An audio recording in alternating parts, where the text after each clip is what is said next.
வணக்கம் சவுக்கு மீடியா நேயர்களே. இன்றைய அரசியல் அரட்டில் பல்வேறு அரசியல் மற்றும் சமூக நிகழ்வுகளை பற்றி பேச இருக்கிறோம். வாருங்கள் சார். வணக்கம். வணக்கம். வணக்கம் சார். தொடர்ந்து பேசிக்கிட்டு வரோம். ஸோ மற்ற மாநிலங்களில் பாஜக எப்படியெல்லாம் ஆட்சியை பிடிச்சாங்களோ அந்த மாதிரி தமிழ்நாட்டிலையும் பிடிக்க வாய்ப்பு இருக்குது. அதோட தொடக்கம் தான் இந்த ரெய்டு அப்படின்னு சொல்லிட்டு டாஸ்மாக் மூத்த அதிகாரி அப்படின்னு சொல்லிட்டு சொல்லலாம். விசாகன் அவர்களுடைய வீட்டில் ரைட் பண்ணதை நம்ம அங்கேருந்து ஆரம்பிச்சிடலாம் இந்த ரைடோட தொடக்கத்தை. அது தொடர்பாக அவங்க வீட்டில் ஒரு டாக்குமெண்ட், கிழிக்கப்பட்ட ஒரு டாக்குமெண்ட் இருந்துச்சு. அதில் டியர் தம்பி அப்படின்னு சொல்லிட்டு ஒரு அங்கேருந்து ஆரம்பிக்குது அந்த ஸ்க்ரீன்ஷாட்டோட காப்பி. யார் அந்த தம்பி அப்படின்னு சொல்லிட்டு அதிமுக நேற்று ஃபுல்லாக ட்ரெண்ட் பண்ணிட்டாங்க. ஃபஸ்ட்டு யார் இந்த சாரு, இப்போ யார் இந்த தம்பி அப்படின்னு சொல்லிட்டு நேற்று ஃபுல்லாக ட்ரெண்ட் பண்ணிட்டாங்க. அதே போல் அதிமுகவோட ஐடிவிங்கும் நல்லா செயல்பட்டுருக்காங்க அப்படின்னு தான் சொல்லணும். ஸோ அதுதான் ட்ரெண்டு. உண்மையிலே யார் அந்த தம்பி, அந்த தம்பிக்காக ஆக்சுவலாக எடப்பாடி பழனிசாமி அவர்கள் போடுற ட்வீட்டில் எப்பவுமே தமிழ் இருக்கும். இப்போ பார்த்தீங்களா, அங்கங்கே இங்கிலீஷ் இருக்குது, ட்ரெண்டியான வார்த்தையை யூஸ் பண்ணுறாரு. Is adapting. அதுக்கு யாரோ புதுசாக அட்மின் ஆட் பண்ணியிருக்காங்கன்னு நினைக்கிறேன் ஐடிவிங்கில். ஸோ அது நல்லா இருக்குது ஆக்சுவலாக. இப்போ இருக்கிற ஜென்ரேஷனோட கனெக்ட் ஆகுது அவர் போடுற ட்வீட்டில். யார் அந்த தம்பி, எப்படி இருக்கார் தம்பி, எங்கே இருக்கார் தம்பி, எல்லாவற்றையும் சொல்கிறேன். நீங்கள் கெட்டு போகிறது இல்லாமல் மாலதியும் சேர்த்து கெடுக்குறீங்க. உங்களைப் போலவே மாலதியும் இன்றைக்கி தொழிற்சங்கம் ஸ்டார்ட் பண்ணணுன்ட்டு என்ற பேச்சை தொடங்கி விட்டார். இன்று ஞாயிற்றுக்கிழமை ஒரு நாள் கூட விடுமுறை அளிக்காமல் நீங்கள் இந்த மாதிரி தொல்லை கொடுக்குறீங்க. போதே எழுப்பு விட்டுருந்தீங்க. அவரும் இப்போது இந்த தொழிற்சங்கம் தொடங்க வேண்டும் என்று பேசி கொண்டிருக்கிறார். அது இருக்கட்டும், பின்னாடி பஞ்சாயத்தை வச்சுக்கிறேன் உங்கள் 2 பேருக்கும். லியோ, ஃபஸ்ட்டு விஷயம், ஏடிஎம்கே ஒரு இன்டெலிஜென்ட்டான பொலிட்டிக்கல் பார்ட்டியாக செயல்பட தொடங்கி இருக்கிறது என்று நான் பார்க்கிறேன். ஏன் இன்டெலிஜென்ட்னு சொல்கிறேன்னா, ஒரு எதிர்க்கட்சி ஆளுங்கட்சியின் மீது விமர்சனம் வைக்க சிறு துரும்பு கடித்தாலும் புடிச்சிக்கிட்டு அதை மேலே ஏறி அதை ஊதி பெருசாக்கி ஆளுங்கட்சியை நிலைக்குலைய செய்ய வேண்டும். இதில் திமுகவை போல சமர்த்தர்களை பார்க்க முடியாது. DMK is a very good opposition party. நீங்கள் ஆளெல்லாம் பாருங்கள், திமுகவோட கடந்த கால வரலாறுகள் எல்லாம் பார்த்தால் கருணாநிதி முதல்வராக இருந்த சமயத்தை விட எதிர்க்கட்சியாக அவர் பரிமளித்த சமயங்கள் அதிகம். அதே போல் திரு ஸ்டாலின் அவர்களோட டென்யூரை நீங்கள் எடுத்துக்கிட்டிங்கன்னா, இந்த 10 வருட அதிமுக ஆட்சியில் கமிஷன், கரப்ஷன், கலெக்ஷன்ற வார்த்தை நம் காதில் ரீங்காரமிட வைத்தார்களா இல்லையா? இன்றைக்கி இந்த கவர்மெண்ட்டில் எவ்வளோ ஊழல்ன்றது ஊருக்கே தெரியும். நம்மளே எவ்வளோ ஸ்கேமை எக்ஸ்போஸ் பண்ணியிருக்கோம். எதையாவது ஏடிஎம்கே பர்சீவ் பண்ணது நீ கவனிச்சிருக்கியா? இல்லை. அந்த ஆதாரங்களோடு அந்த டாய்லெட்டு க்ளீன் பண்ணுற ஸ்கேமை டைம்ஸ் ஆஃப் இந்தியா அழகாக எடுத்து போட்டுச்சு. அந்த ஸ்கேமு வெளியான பிறகு திருப்பி மாநகராட்சி 1200 கோடி ஒதுக்குறாங்க அதே டாய்லெட் க்ளீன் பண்ணுறதுக்கு. ஒரு டாய்லெட்டை கழுவுறதுக்கு ஒரு நாளைக்கு 800 ரூபாயாப்பா.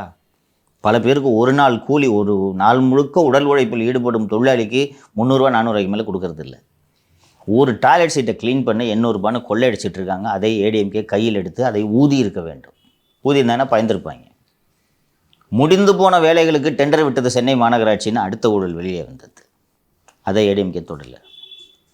சென்னை மாநகராட்சியில் பார்க்கிங் எவனோ வசூல் பண்ணி துட்டை எடுத்துன்னு போகிறான், கான்ட்ராக்டே கிடையாது. இனி நீங்கள் சென்னை மாநகராட்சியில் பார்க்கிங்கு துட்டை கொடுக்காதீங்கன்னு ஒரு ஊடகம் செய்தி வெளியிடுது. தொடரலை. இது போல் பல்வேறு விவகாரங்களே சொல்லலாம். திமுகவை எடுத்துக்கிட்டிங்கன்னா, இந்த கமிஷன், கரப்ஷன், கலெக்ஷன் 2 முறை ஆளுநரை சந்தித்து ஊழல் புகார் பட்டியல் அளித்தார். உங்களுக்கு நினைவு இருக்கும், கரெக்டுங்களா? அண்ட் அதிமுக ஆட்சி முழுக்க போராட்டங்கள். திரு பழனிசாமி அசம்பிளியில் இந்த மானிய கோரிக்கையில் பேசும்போது கூட, என் ஆட்சியில் நாங்கள் போராட்டங்களுக்கு அனுமதி கொடுத்தோன்னு சொன்னார். அது உண்மை. திமுக அதை பயன்படுத்திட்டு எப்போ பாரு போராட்டம், ஒரு 10 குரூப் போராட்டம் பண்ணிகிட்டு இருக்கோம். இந்த கோவன் குரூப்லாம் அப்பவும் துட்டு வாங்கிட்டு தான் போராட்டம் நடத்துனாங்க. ஊற்றி கொடுத்த உத்தமி, போயசிலே உல்லாசம், ஞாபகம் இருக்குது அந்த சாங்கெலாம். இவங்க போராட்டம் பண்ணிட்டு இருந்தாங்க. திமுக இதெல்லாம் ஆக்டிவாக பண்ணி அந்த ஒரு கவர்மெண்ட்டை அன்செட்டில் பண்ணிக்கிட்டே இருக்கும். இதில் திமுக எக்ஸ்பர்ட்டு. இப்போது ஏடிஎம்கே இன்டெலிஜென்ட்டாக செயல்பட தொடங்கி இருக்கிறது என்று நான் புரிந்து கொள்கிறேன். இந்த திமுகவோட மிக முக்கியமான அக்கிலிஸ் ஹீல்னு சொல்லுவாங்க. அந்த கிரேக்க போரில் ஒரு பெரிய வீரனுக்கு, ட்ராய்க்கு இந்த காலில், குதிகாலில் தான் அவரோட பலவீனம். அக்கிலிஸ் ஹீல்னு சொல்லுவாங்க. அது கிரேக்க வரலாறு படிச்சிங்கன்னா தெரியும். அதுபோல் திமுகவோட அக்கிலிஸ் ஹீல் இந்த டாஸ்மாக் என்பதை அதிமுக புரிந்து கொண்டு விட்டது என்று நான் நினைக்கிறேன். லியோ அவர்கள் சொன்னது போல் அந்த அடாப்டேஷன் தெரியுது. இந்த ட்ரெண்டிங்கான வார்த்தைகளை எல்லாம் பயன்படுத்தி ஒரு இளம் தலைமுறையினரோடு கனெக்ட் செய்யக்கூடிய அளவுக்கு கனெக்ட் செய்யக்கூடிய வகையில் இந்த அவரோட உரையாடல்கள் இருக்கின்றன. அது நல்ல விஷயம். அடாப்ட் ஆகணும் ஒரு கட்சி. அண்ட் எதில் திமுக பலவீனம் புஷ்டர். அவருக்கு எந்த அளவுக்கு விவரங்கள் தெரியும் என்பது எனக்கு தெரியவில்லை. கரெக்டாக பிடிச்சிருக்காரு என்று நான் நினைக்கிறேன். திமுகவோட அகிலேஷ் ஹீல் இந்த தம்பி. யார் அந்த தம்பின்ட்டு நேற்று ஆரம்பிச்சிட்டாங்க. தம்பியை பிடிச்சா கவர்மெண்ட்டை உலுக்கிடலாம். தம்பியின் வரலாறை சொல்கிறேன். தம்பி யார், தம்பி எத்தகைய முக்கியமான ரோல் வகித்துள்ளார் இந்த ஊழலில் என்பதையெல்லாம் நான் விரிவாக சொல்கிறேன். இந்த தம்பி அந்த ஓடிப்போன அந்த தம்பி ரதீஷ் இப்போது எங்கே இருக்கிறார் என்ற கேள்வி எழுகிறது அல்லவா. தம்பிக்கிட்ட 2 விசா லைவில் இருக்குது. ஒன்று அமெரிக்க விசா, இன்னொன்று லண்டன் விசா. இது 2ம் தம்பியிடம் அலைவாக இருக்கிறது. தம்பி துபாய்க்கு போயிட்டு துபாயிலிருந்து லண்டன் சென்று விட்டார். இப்போது தம்பி லண்டனில் இருக்கிறார். தம்பியோடு லண்டன் சென்ற ஒரு பிரமுகர் யார் என்பதுதான் மிக முக்கியமாக தமிழக மக்கள் தெரிந்து கொள்ள வேண்டியது. தம்பியோட இன்னொரு தம்பியா, அண்ணன் அவரும் தம்பி தான். அவர் தம்பி, பெரிய தம்பி. அவர் சின்ன தம்பி, பெரிய தம்பி.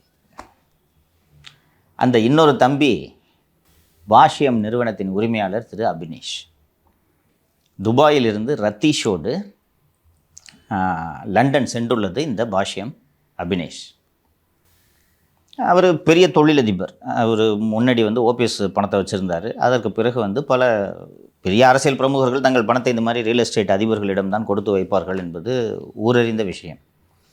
ஸோ நிறைய பொலிட்டிஷியன்ஸோட ஃபேமிலி பணத்தை அவர் ஹேண்டில் பண்ணிகிட்ருக்காரு. அண்டு பாஷ்யம் நிறைய ரியல் எஸ்டேட் ப்ராஜெக்ட்ஸ் சென்னையில் பண்ணிகிட்ருக்காங்க. அந்த க்ரௌன் பிளாசா ஹோட்டல் இவரிடம் தான் இருந்தது, இவர் கையில் தான் இப்போது இருக்கிறது என்பது பாஷ்யம் தான் வாங்குறாங்க. அது அந்த ஏற்கனவே நம்ம நிகழ்ச்சியில் நான் சொல்லியிருந்தேன், இவருக்கும் ரத்தீஷ்க்கும் பஞ்சாயத்து. அந்த க்ரௌன் பிளாஸாவில் கிட்டத்தட்ட ஒரு 15 மாடி கட்டுறாங்க போல இருக்குது. ப்ரீமியம் பாஷா அப்பார்ட்மெண்ட்ஸ். இந்த 174 போலவே சீப்ரா யாரோ ஒருத்தர் 100 கோடி கேட்டாங்கன்னு சொல்லிட்டு ரத்தீஷ் தான் கேட்டாரா? இந்த தம்பி தான். இதுதான் அந்த பஞ்சாயத்து. 100 கோடி அண்ட் ஒரு பென்ட் ஹவுஸ் கேட்டபோது திரு அபினேஷ் அவர்கள் அது காலி கிரவுண்டில் இருந்து, அந்த காலி கிரவுண்டில் நான் ஃபுட்பால் விளையாடும் உனக்கு கொடுக்க முடியாது பார்க்குறியா என்று சொல்லிவிட்டார். அவங்கக்கிட்ட தான் இந்த நீலாங்கரையில் பிரார்த்தனான்னு ஒரு தேட்டர் இருந்துச்சு தெரியுமா, ஈசிஆரில். அதை வெளியிலேருந்தே பார்க்கலாம், காரில் உட்காந்துட்டே. அது சிவாஜி படத்தில் ஒரு சீன் வருமா சார்? அப்படியா? எனக்கு நினைவு ஒரு சீன் வரும். அந்த திறந்தவெளி திரையரங்கம் அது மூடிட்டாங்க, இப்போ உங்களுக்கு தெரியும். அது தேட்டர் க்ளோஸ் பண்ணி அது ரியல் எஸ்டேட்டுக்கு போயிடுச்சு. அது இவர் கையில் இருக்குது. இது மாதிரி they're doing a lot of projects. இன்னொன்று, எங்கெங்கெல்லாம் மெட்ரோ இருக்கிறதோ அங்கெல்லாம் பாஷ்யத்தோட ப்ராஜெக்ட்ஸ் வரும், பார்த்துருப்பீங்க நீங்கள். என்ன காரணம்? ப்ரைம் ஏரியா, உடனே வித்துரும். நாட் ஓன்லி தட், மெட்ரோவுக்கு பக்கத்தில் எஃப்எஸ்ஐ அதிகம் வச்சுக்கலாம், ஃப்ளோர் ஸ்பேஸ் இண்டெக்ஸ் அதிகமாக வச்சுக்கலாம். நம்ம கூட ஒரு ஸ்டோரி எடுத்துகிட்டு வந்தோம். எக்ஸாக்ட்லி. பாஷ்யத்துக்காக ரோடு போட்டாங்க. ஏழைகளை 20-25 ஆண்டுகளாக இருந்த அந்த ஏழைகளை இடித்து தள்ளி விட்டு ரோடு போடப்பட்டது. அந்த வீட்டை ஏன் அடிச்சாங்க இன்னைக்கு வரைக்கும் தெரியல. இடிச்சு தூக்கி அவங்கெல்லாம் காலி பண்ணிட்டாங்க. அந்த ரோடு அங்கே போய் நின்றுச்சு. ஞாபகம் இருக்கா? ஆமாம், பண்ணோம். அது ஓபிஎஸ்க்காக பாஷ்யத்துக்காக ஓபிஎஸ் செய்தது அப்படின்னு சொல்லிட்டு அப்போ ஸ்கூலெல்லாம் அடித்தாங்க. ஸ்கூல் காம்பவுண்ட் செய்தோம். இப்போது அதற்கு பிறகு சமாதானமாகி, இப்போ நீங்கள் 2 பேரும் சொல்லிக்குவீங்களா, சமாதானம், இருவருக்கும் சமாதானம் உண்டாக்கி இப்போது மிக நெருக்கமாக இருக்கிறார். இவர்களது பணத்தையும் அபினேஷ் கையாளுகிறார். அந்த அபினேஷ் அவருக்கு மத்திய அரசில் தான் பொலிட்டிஷியன்ஸ் மணி ஹேண்டில் பண்ணுறான்னு சொல்லிட்டேன். அவர் சொல்லுகிறார், நான் உள்துறை அமைச்சர் அமித்ஷாவோடு நெருக்கம், நான் சொன்னால் அமித்ஷா தட்ட மாட்டார். இது அமித்ஷாவுக்கு தெரியுமா என்பது எனக்கு தெரியாது என்று சொல்லிக் கொள்கிறார். இந்த பாஷ்யம் அமெரிக்கா, இது லண்டன், இவரோடு திரு ரத்தீஷ் அவர்களோடு லண்டன் சென்று எந்த விதமான சேதாரமும் இல்லாமல் ரத்தீஷை சென்னை விமான நிலையம் கொண்டு வந்து இறக்குவது எனது பொறுப்பு, தேவையான நடவடிக்கைகளை நான் செய்கிறேன், அமலாக்கத்துறை தொடர்ந்து அமலாக்கத்துறை மேல் நடவடிக்கை எடுக்க முடியாமல் நான் பார்த்து கொள்கிறேன் என்று உத்தரவாதம் அளித்திருக்கிறார். இந்த ரத்தீஷை ஏன் அமலாக்கத்துறை குறிவைத்தது? இந்த திமுக தரப்பில் நேற்று கான்ஸ்டன்டைன் பேசினார், இவர் ஆர்எஸ் பாரதி பேசியிருக்காரு, நேற்று திரு முத்துசாமி அரசு அதிகாரிகளை மிரட்டுவதற்காக இடி இந்த சோதனைகளை நடத்துகிறதுலாம் சொல்லியிருக்காங்க. அண்ட் நம்ம ஏற்கனவே சொல்லியிருக்கோம், இது பொலிட்டிக்கல் சர்ச்சஸ். எலெக்ஷன் நெருக்கத்தில் இடி பரபரப்பாக அந்த மாநிலத்தில் வேலை செய்யும் என்பது நமக்கு தெரியும். பீகாரில் இன்னும் வேலை தொடங்கிட்டாங்களா இல்லையான்னு தெரியல. பட் எந்த மாநிலத்தில் தேர்தல் நடக்குதோ அங்கே வேலையை வேகமாக செய்வார்கள் என்பது நமக்கு தெரியும். அந்த அடிப்படையில் இன்னொன்று, இந்த முறை திமுக ஆட்சியில் இருக்கக்கூடாது என்பதில் தெளிவாக இருக்கிறார்கள். பொலிட்டிக்கலாக அவர்களுடைய ஆங்கிளை பாருங்கள். நான் நேற்று முன்தினம் கூட சொன்னேன், மூத்த காங்கிரஸ் தலைவர் திரு சிதம்பரம் அவர்கள் பாரதிய ஜனதா கட்சியை போன்ற ஒரு ஃபார்மிடபிள் மிஷினை நீங்கள் பார்க்க முடியாது. ஃப்ரண்ட்டில் ஒரு மிஷின் இருக்குது, அதுக்கு பின்னாடி இன்னொரு ஃபார்மிடபிள் மிஷின் இருக்குது. இந்த 2 மிஷினும் சேர்ந்து இந்தியாவே கண்ட்ரோல் பண்ணுது சொல்லிவிட்டு இந்தியா பிளாக் இன்றைக்கி இருக்குதா இல்லையான்றது எனக்கு தெரியல என்று அதில் சொல்லியிருந்தார். It is indeed true. BJP is a formidable machine. Election election election election election இதை தவிர வேறு சிந்தனையே அவர்களுக்கு கிடையாது. அந்த எலெக்ஷனில் வெற்றி பெறுவதற்காக தான் எல்லா காரியங்களையும் அவர்கள் செய்வார்கள். ஒரு அறிவிப்பு ஏதாவது ஒன்று வருதுன்னா அதுக்கு பின்னாடி எலெக்ஷன் விக்டரி அவர்கள் மனதில் இருக்கும் என்பது பொருள். ஸோ அந்த அடிப்படையில் ஏன் இப்போ திமுக டார்கெட் பண்ணுறாங்கன்ற ஒரு கேஸ் வருது. இங்கே என்ன ஒரு ஒரு ஒரு ஒரு 8 எம்எல்ஏ ஜெயிப்பாங்களா ஏடிஎம்கே கூட கூட்டணி வச்சு கூட? இங்கே ஆட்சியை பிடிக்கப் போவதில்லை. அது அவர்கள் இலக்கா என்றால் இல்லை. 2029 அவர்கள் இலக்கு. 2019 38 சீட்டு ஜெயிக்கிறீங்க. இந்த ஒன்று வேலூர் தள்ளி வச்சது போக திருப்பி அங்கே தான் ஜெயிக்கிறாங்க. 38 சீட்டு ஜெயிக்கிறீங்க. சரி, அந்த வாட்டி ஏதோ மிஸ் ஆயிடுச்சு. சரி, இந்த வாட்டி நம்ம மாபெரும் தலைவர் திரு அண்ணாமலை அவர்கள் தலைமையில் நம்ம போட்டிட்டு ஒரு 15 சீட்டு நம்ம ஜெயிச்சிருவோம் என்று களத்தில் இறங்கினீர்கள். இப்போ பார்த்தா அந்த ஒத்த சீட்டும் வரல, 39-0. இது 29 மீண்டும் நடக்கலாமா? நடக்கக்கூடாது. அதுக்கு என்ன செய்வது? திமுக கட்சியே இருக்கக்கூடாது. இருந்தால் தானே நீ 39 வைப்ப ஜெயிப்ப. 39 பேர் ஜெயிச்சுட்டு வந்து பார்லிமெண்ட்டில் உட்காந்துட்டு நசன்னு கேள்வி எழுப்பினுக்கிறீங்க. உங்களால் தான் வக்ஃபு போர்டுக்கு விடிய விவாதம் நடத்த வேண்டியதாக இருக்குது. காலையில் 4 மணி வரைக்கும் விவாதம் நடத்த வேண்டியதாக இருக்குது. இவங்க இல்லைன்னா பாஸ்ட் த ஆய்ஸ் ஹேபிட்னு முடிச்சுட்டு போயிட்டே இருக்கலாம்ல 10 நிமிஷத்தில். அதானே வேணும். இன்னொன்று இவங்க கேள்வி எழுப்பினா பதில் சொல்கிறதுக்கு அங்கே யார் இருக்கா பிஜேபியில்? என்ன பதில் சொல்லுவாங்க? என்ன பதில் சொல்லுவாங்க? உச்சநீதிமன்றம் ஒரு அற்புதமான கேள்வியை எழுப்பியது. வக்ஃபு போர்டில் நீங்கள் முஸ்லீம் அல்லாதவரை சேர்க்கிறீர்கள், அதே போல் இந்து போர்டு அறநிலைத்துறைகளில் நீங்கள் முஸ்லீம்களை சேர்ப்பீர்களான்னு கேள்வி கேட்ட என்ன பதில் சொல்ல முடியுங்க? அது இந்த கேள்வியெல்லாம் தேவையில்லாமல் பார்லிமெண்ட்டில் எழுப்பிட்டு இருக்காங்க. ஹூஸ் த டிஸ்டர்பன்ஸ் என்று 29 இது இருக்கக்கூடாது. 29 இது இருக்கக்கூடாது என்றால் திமுக என்ற கட்சி இருக்கக்கூடாது. இருக்கவும் தானே நீங்கள் பாசிச பாஜக மாநில சுயாட்சி எல்லாம் பேசிகிட்டு இருக்கீங்க. அங்கே அகண்ட பாரதம் அமைக்கிறதை பற்றி ஒரே நாடு ஒரே தேர்தல், அதுக்கப்புறம் ஒரே நாடு எதற்கு தேர்தல், இதை நோக்கி சென்று கொண்டு இருக்கிறோம். அப்படி இருக்கும்போது இங்கே உட்காந்துக்கிட்டு எப்போ பாரு மாநில சுயாட்சி, குடியாட்சி, கிடியாட்சி, முடியாட்சின்னு இப்போ ரீசெண்டாக போய் கவர்னருக்கு எதிராக வேறு ஒரு உத்தரவு வாங்கிட்டு வந்துருக்கு. உயிரெடுத்துனுக்கிறீங்க. கட்சி இருக்கக்கூடாது. அப்போது என்ன செய்வது? அதற்கு சட்டப்பேரவை தேர்தலோடு ஒட்டி தமிகோ என்று சொல்ல வேண்டும். ஓகேவா? அதை குறி வைக்கிறாங்க. நான் நேற்றே உங்கள்கிட்ட சொன்னேன், கண்ணுக்கு தெரிஞ்சு ஒரு மாதத்துக்கு 300 கோடி ஜென்ரேட் ஆகிட்டே இருக்குது. 300 கோடின்றது 10 ரூபா மட்டும். இது போக and as mister PTR has told 50% revenue leakage. ஒரு மாதத்துக்கு 50,000 கோடி டாஸ்மாகில் வியாபாரம். இன்றைக்கி தேதிக்கு ஒரு ஃபினான்ஷியல் இருக்குது 50,000 கோடி. 50% ரெவன்யூ லீக்கேஜ்னா இன்னும் ஒரு 50,000 கோடி. எக்ஸாக்ட்லி. முன்ன பின்ன வச்சு ஒரு 40,000 கோடின்னு கூட வச்சுக்கோ. எங்கே அந்த துட்டு? அண்ட் இந்த ஊழல் நடக்குதுன்றதை தெரிந்துதான் பார்த்து கொண்டு இருக்கிறார்கள். விட்டு பிடிக்கிறாங்க. லாங் ரோப்னு சொல்லுவாங்க ஆங்கிலத்தில். Long rope to suicide. தொங்கிடு அதுலேயே. முன்பும் ஒரு முறை குறிப்பிட்டிருக்கிறேன். ஒரு டாஸ்மாக் கடை இருக்குது. அந்த டாஸ்மாக் கடைக்கு சரக்கு இந்த வண்டியில் இறங்கும், பார்த்துருக்கீங்கல்ல, இறங்கும். அதில் நார்மலாக இது எப்படி நடக்கும்னா, ஒரு 100 கேஸ் இறக்கிட்டு ஒரு 2 கேஸ் தனியாக இருக்க வைங்க, இதை விற்று காசு அப்படி கொடுத்துருன்ட்டு. இது சின்ன லெவலு. பெரிய லெவலில் 100 கேஸ் இறங்குதுன்னா 50 கேஸ் நீங்கள் தனியாக ஃபேக்ட்ரியிலேருந்து வரதை இறக்க முடியாதுல, கஷ்டம் இல்லை. எத்தனை கடையில் இருக்குவீங்க? இதற்காக உருவானது தான் இந்த FL2 கான்செப்ட். மது கூடங்கள், மணமகிழ் மன்றங்கள், மது கூடங்கள் தான் பேர். மணமகிழ் மன்றங்கள் நான் பார்த்தேன், அப்போ தான் ஃபஸ்ட் டைம் பார்க்குறேன். போர்டு வச்சுருந்தாங்க மணமகிழ் மன்றம் அப்படின்னு சொல்லிட்டு. இப்போ உங்களுக்கு பார்த்துருக்கோம், தெரியுதா? முன்னாடிலாம் இந்த டாஸ்மாக் பக்கத்தில் அந்த மூத்தர் நாத்தம் அடிக்கிற அந்த டாஸ்மாக் ஒட்டி இருக்கிற அந்த பார் தான் இருக்கும். இப்போது பல இடங்களில் ரொம்ப அழகாக வண்ண விளக்குகளோடு, குளிரூட்டப்பட்ட அறைகளோடு, பெரிய ஸ்க்ரீனில் படம் போட்டு IPL மேட்ச் எல்லாம் போடக்கூடிய நவீன பார்கள் மணமகிழ் மன்றங்கள் என்ற பேரில் தமிழகம் முழுக்க வந்திருக்கின்றன. 1200 கொடுத்துருக்காங்க. ஓரளவுக்கு காசு இருக்க தான் குடிக்க போகிறான் இல்லையா? ஓரளவுக்கு இந்த கட்டிங் வாங்கி சாப்பிட்றவனா விட்டுருங்க. ஓரளவுக்கு நல்லா குடிக்கணும்னு நினைக்கிறவன் பெரிய ஹோட்டல்ஸ்க்கு போனீங்கன்னா பெக்கு ஒரு ஸ்மால் இவ்வளோ, ஒரு லார்ஜ் இவ்வளோன்ட்டு இருக்கும். உங்களுக்கு டாஸ்மாகில் கிடைக்கிற மாதிரி குவார்ட்டர் ஆஃப்ன்ட்டு பாட்டில் சேல்ஸு மணமகிழ் மன்றங்களில் ஒரு குளிரூட்டப்பட்ட அறையில் கிடைக்கும்போது நண்பர்களோடு செல்பவர்கள் அதைத்தானே விரும்புவார்கள். அதுவும் எந்த டாஸ்மாகில் சேல்ஸ் அதிகமாக இருக்குது அதுக்கு எதிர்க்க மணமகிழ் மன்றம். கிட்டத்தட்ட ஒரு 1200 1300 மணமகிழ் மன்றங்கள். இந்த மணமகிழ் மன்றங்களுக்கு சப்ளை ஆகும் மதுபானங்கள் பெரும்பாலும் பெரும் சதவீதம் ஃபேக்ட்ரியிலேருந்து நேரடியாக வருது. இதுதான் இந்த 50% ரெவன்யூ லீக்கேஜ். அதுக்கு டேக்ஸ் கட்ட தேவையில்ல. பஸ்ஸு ஒரு பாட்டில் 200 விலைன்னா அதில் 170 வரி. இமேஜின் தி ப்ராஃபிட். 200 வாங்குறீங்க, 30 தான் அதில் செலவு. 200 170 லாபம்னா இமேஜின் தி ப்ராஃபிட். அப்போ இந்த மணமகிழ் மன்றங்களில் சேல்ஸ் எவ்வளோ இருக்குன்றது உங்களுக்கு தெரியும். மணமகிழ் மன்றங்கள், நீங்கள் மணமகிழ் மன்றங்கள் நடத்துபவராக இருந்தால் நீங்கள் டாஸ்மாகில் தான் வாங்க வேண்டும். ஏன்னா டாஸ்மாக் ஒருத்தர் தானே இங்கே மோனோபோலி. அவதான் டிஸ்ட்ரிபியூட் பண்ணுவோம். மணமகிழ் மன்றத்தில் நீங்கள் டாஸ்மாகில் இது இண்டென்ட் போடும்போது ஒரு 2 கேஸ் வாங்கிப்பீங்க. ஒரு 2 கேஸ் பிராண்டி கொடுங்க சார், என்ட்ரிக்கா 2 கேஸ் வாங்கிப்பீங்க.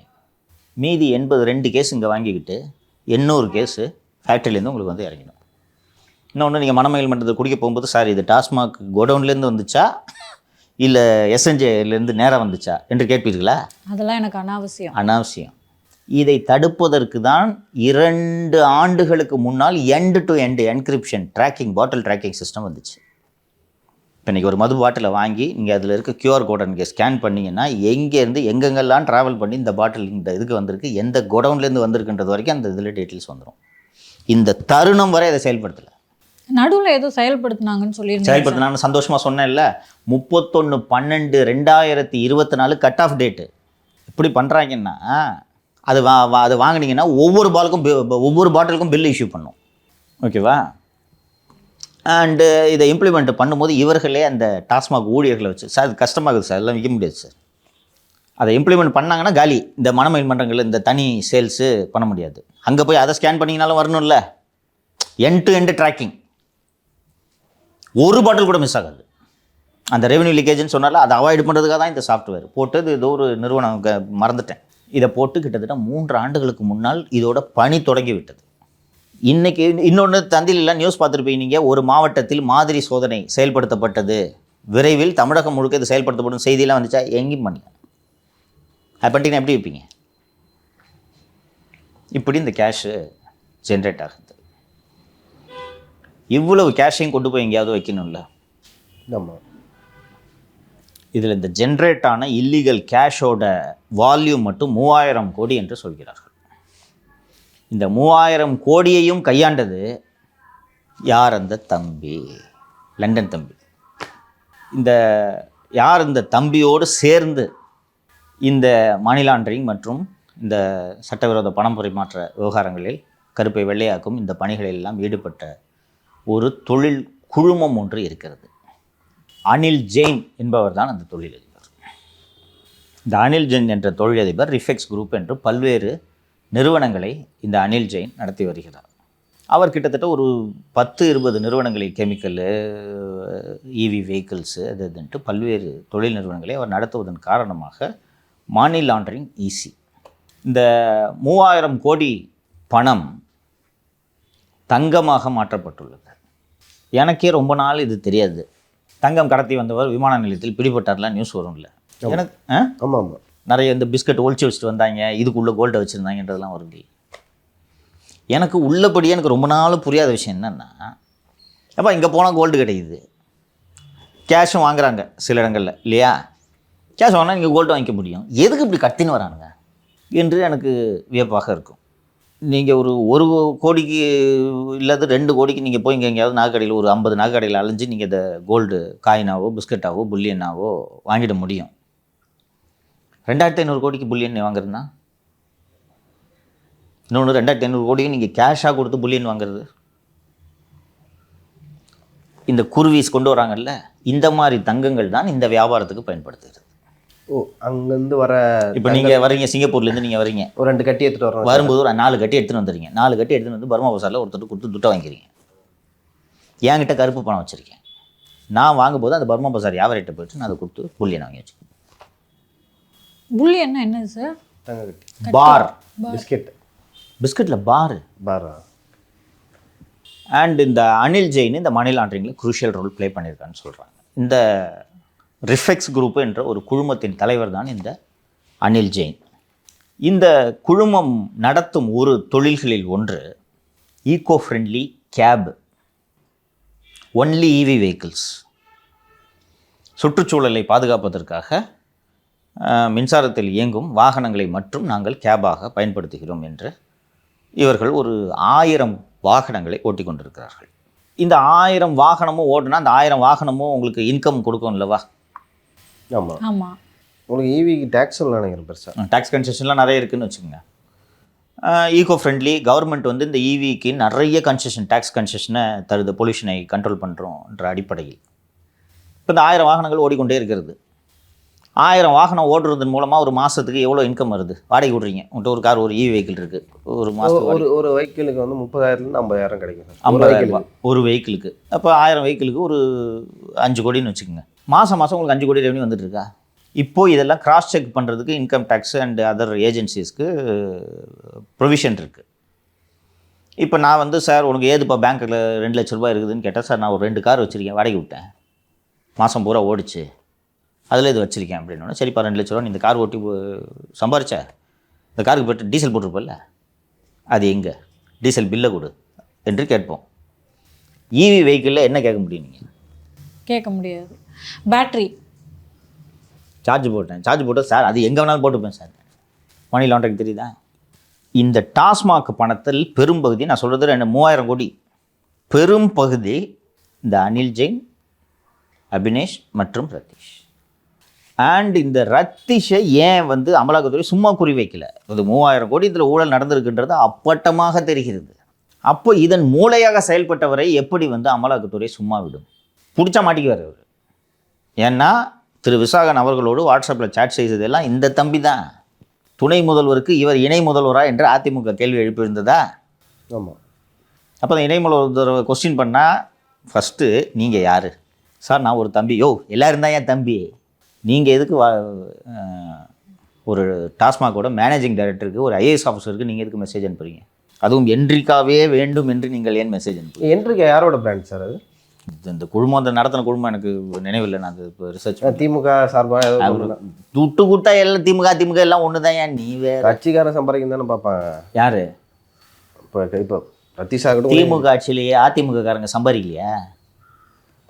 அப்புறம் அதிமுக ஆட்சியும் திமுக காரங்க சம்பாதிச்சாங்க. அது பணம் இருப்பவர்களுக்கு நிறபேதம், மதபேதம் எல்லாம் எதுவும் கிடையாது. ஸோ இவர் வந்து இப்போது இது ஒரு திரு ரத்தீஷ் அவர்களோட ரோலை நீங்கள் புரிஞ்சுக்கணுன்னா, he is issuing instructions to a managing director, ஒரு ஹெட் ஆஃப் டிபார்ட்மெண்ட்டுக்கு இன்ஸ்ட்ரக்ஷன் இஷ்யூ பண்ணுறாரு.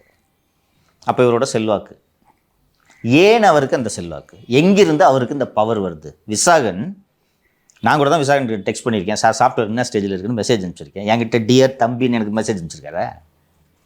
மெசேஜ் பார்க்க மாட்டார், லிப்லேயும் பார்க்க மாட்டார்.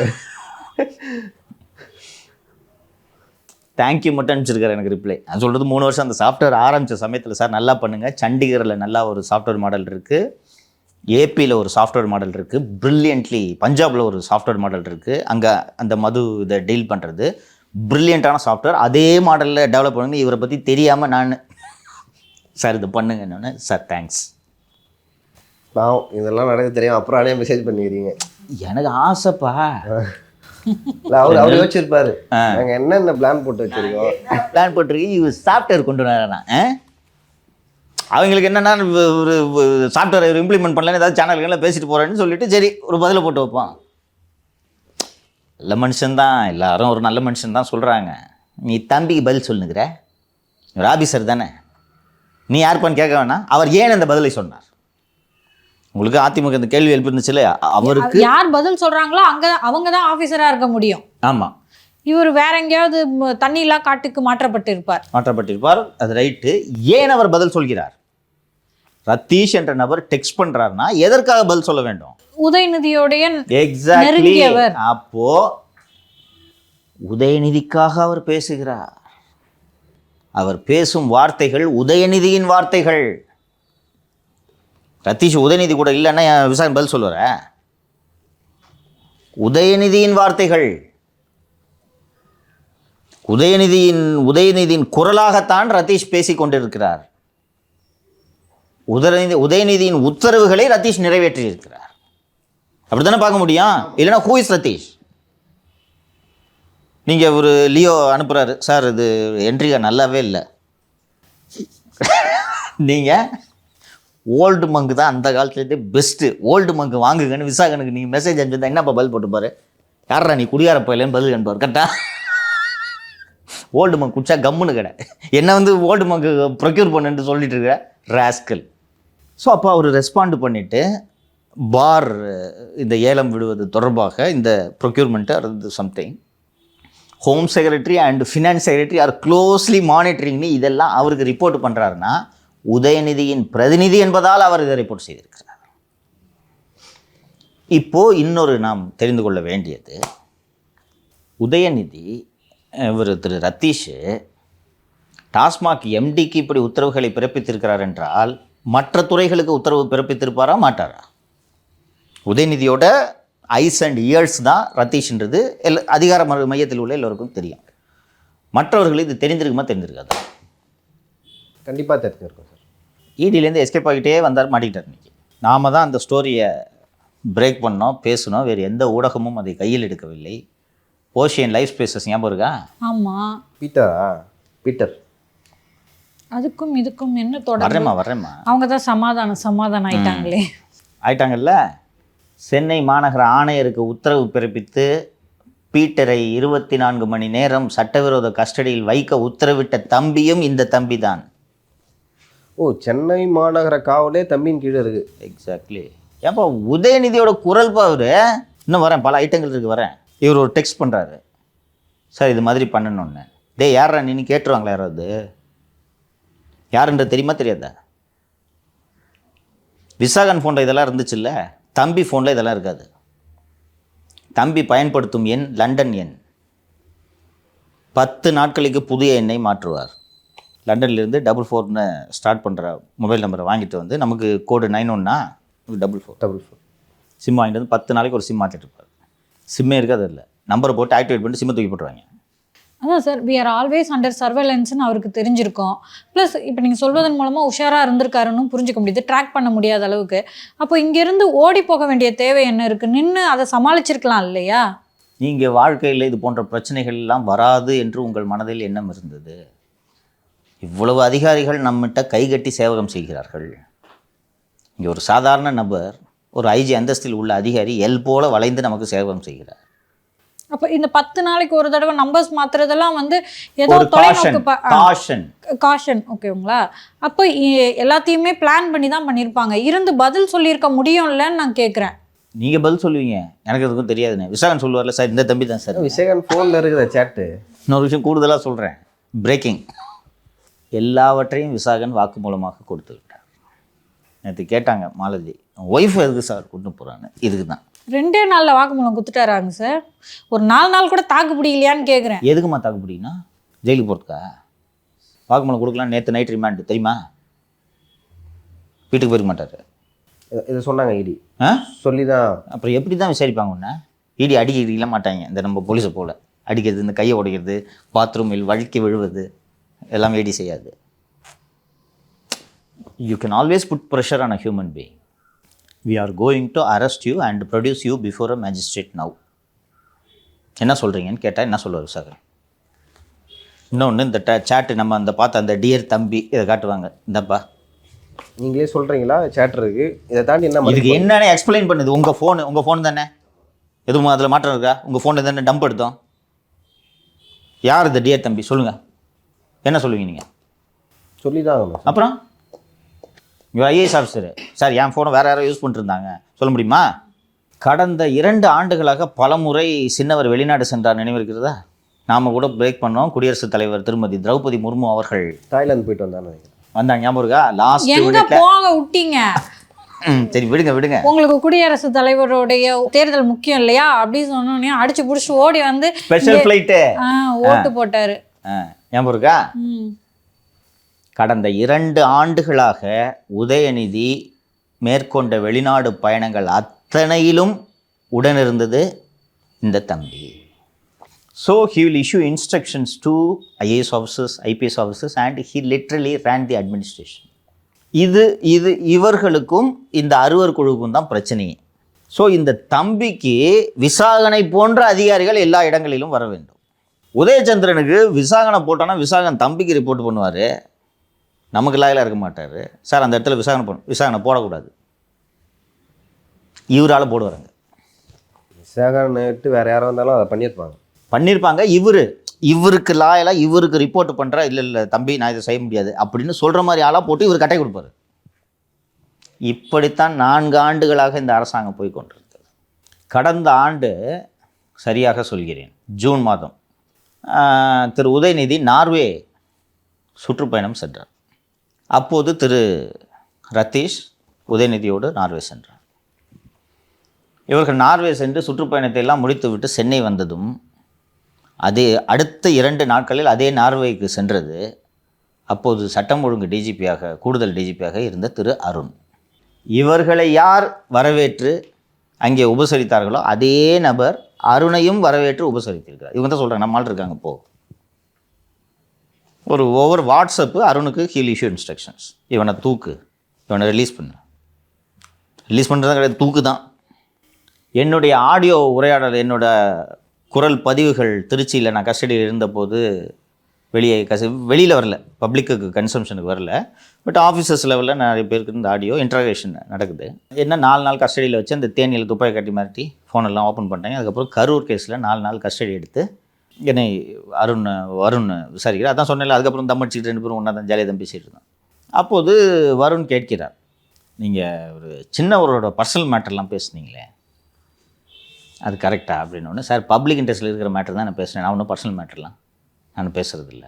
எங்கே சார் நான் பேசுனேன் அப்படின்னோடனே, நீங்கள் அன்னைக்கு இந்த மேட்ரு ஒன்று பேசுனீங்க, அதுக்கு சின்னவர் ரொம்ப வருத்தப்பட்டார், அது கரெக்டாக அப்படின்னா ஒரு யோசிச்சது என்ன சார்னு சொன்ன ஃபோனில் எடுத்து காட்டுறேன், இந்த தான் ரொம்ப ஃபீல் பண்ணி அப்செட் ஆகிட்டார் சின்னவர்.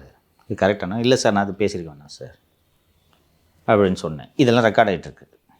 நாங்கள் கஸ்டடியில் இருக்கும்போதே ரத்தீஷ் சாலை மார்க்கமாக திருச்சிக்கு வந்தவுடன் இந்த ஒளிப்பதிவுகளை வருண் ரத்தீஷிடம் ஒப்படைக்கிறார். 4 நாளாக என்ன இன்ட்ராகேட் பண்ணது, 4 நாளும் ரெக்கார்ட் ஆகிட்டு இருந்திருக்கு. எனக்கு தெரியாது. ஒரு சின்ன டேபிள், அந்த பக்கம் இவர் உட்காந்துருப்போம், இந்த பக்கம் நான் உட்காந்துருப்போம், நான் பாட்டு பேசினேன். இதெல்லாம் ரெக்கார்ட் பண்ணி வச்சுட்டு இதை எதுக்கு வருண் பதிவு பண்ணார் சொல்லுங்கள்? உங்களை எடுத்து ஒருத்தர் பேசுகிறான், அடக்கி உட்கார வச்சு பதிங்க, நீங்கள் பேசுறது தப்புன்னு சொல்ல வச்சுருக்கேன். இதை போட்டு காமிச்சா சின்னவர் மனம் குளிர மாட்டாரா? கேட்டதெல்லாம் செஞ்சு தருவார். இதுக்கு இந்த பிரிட்ஜாக சின்னவருக்கும் இவருக்கும் நடுவில் பிரிட்ஜாக ஆக்ட் பண்ணுறது. உதயநிதி ஃபோன் பண்ணி வருண்கிட்ட சொல்ல முடியுமா, என்னங்க இந்த மாதிரி பண்ணுறாங்க, நீங்கள் கேளுங்க அவனை மாட்டுங்கன்ட்டு. யார் உதயநிதியை கான்டாக்ட் பண்ணனாலும் they will contact Rathish. Rathish is the be all and end all of Udhayanidhi and this government. He was running a parallel government. இந்த இடத்துல ஒரு கிளைக்கதையை சொல்லிடுறேன். இந்த அதிகாரிகள் எப்படிப்பட்டவர்கள் என்பதை உதயநிதியும் தமிழக முதல்வரும் அவருக்கு சொல்கிறது வேஸ்ட்டு. சரி, உதயநிதி புரிந்து கொள்ள வேண்டும். இல்லை, ஒரு வாட்ச் பண்ணுறவர் போல. யார்? அவர் உதயநிதி பாப்பார். இப்போ இனிமேல் என்ன வேலை, கூட ரத்தீஷ் இந்த அளவு ஏதாவது வேலை பார்த்துட்டு இருக்கலாம். இன்றைக்கி ஒன்றும் இனிமேல் எந்த வேலையும் இல்லை. குறிஞ்சிலே கவுந்தடிச்சு படுத்துட்டு யூடியூப்பில் நம்ம வீடியோ பார்க்க வேண்டியதான், வேறு எந்த வேலையும் கிடையாது. நேற்று அந்த புக் ஃபங்க்ஷன்லலாம் ரொம்ப சோகமாக இருந்தார் சார்.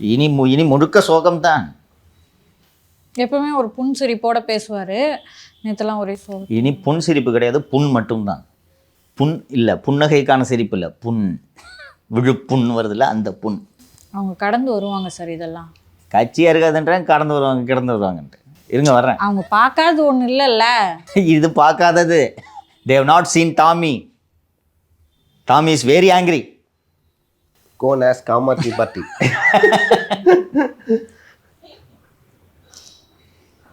இந்த கிளை கதை ஒன்று சொல்லிடுறேன்.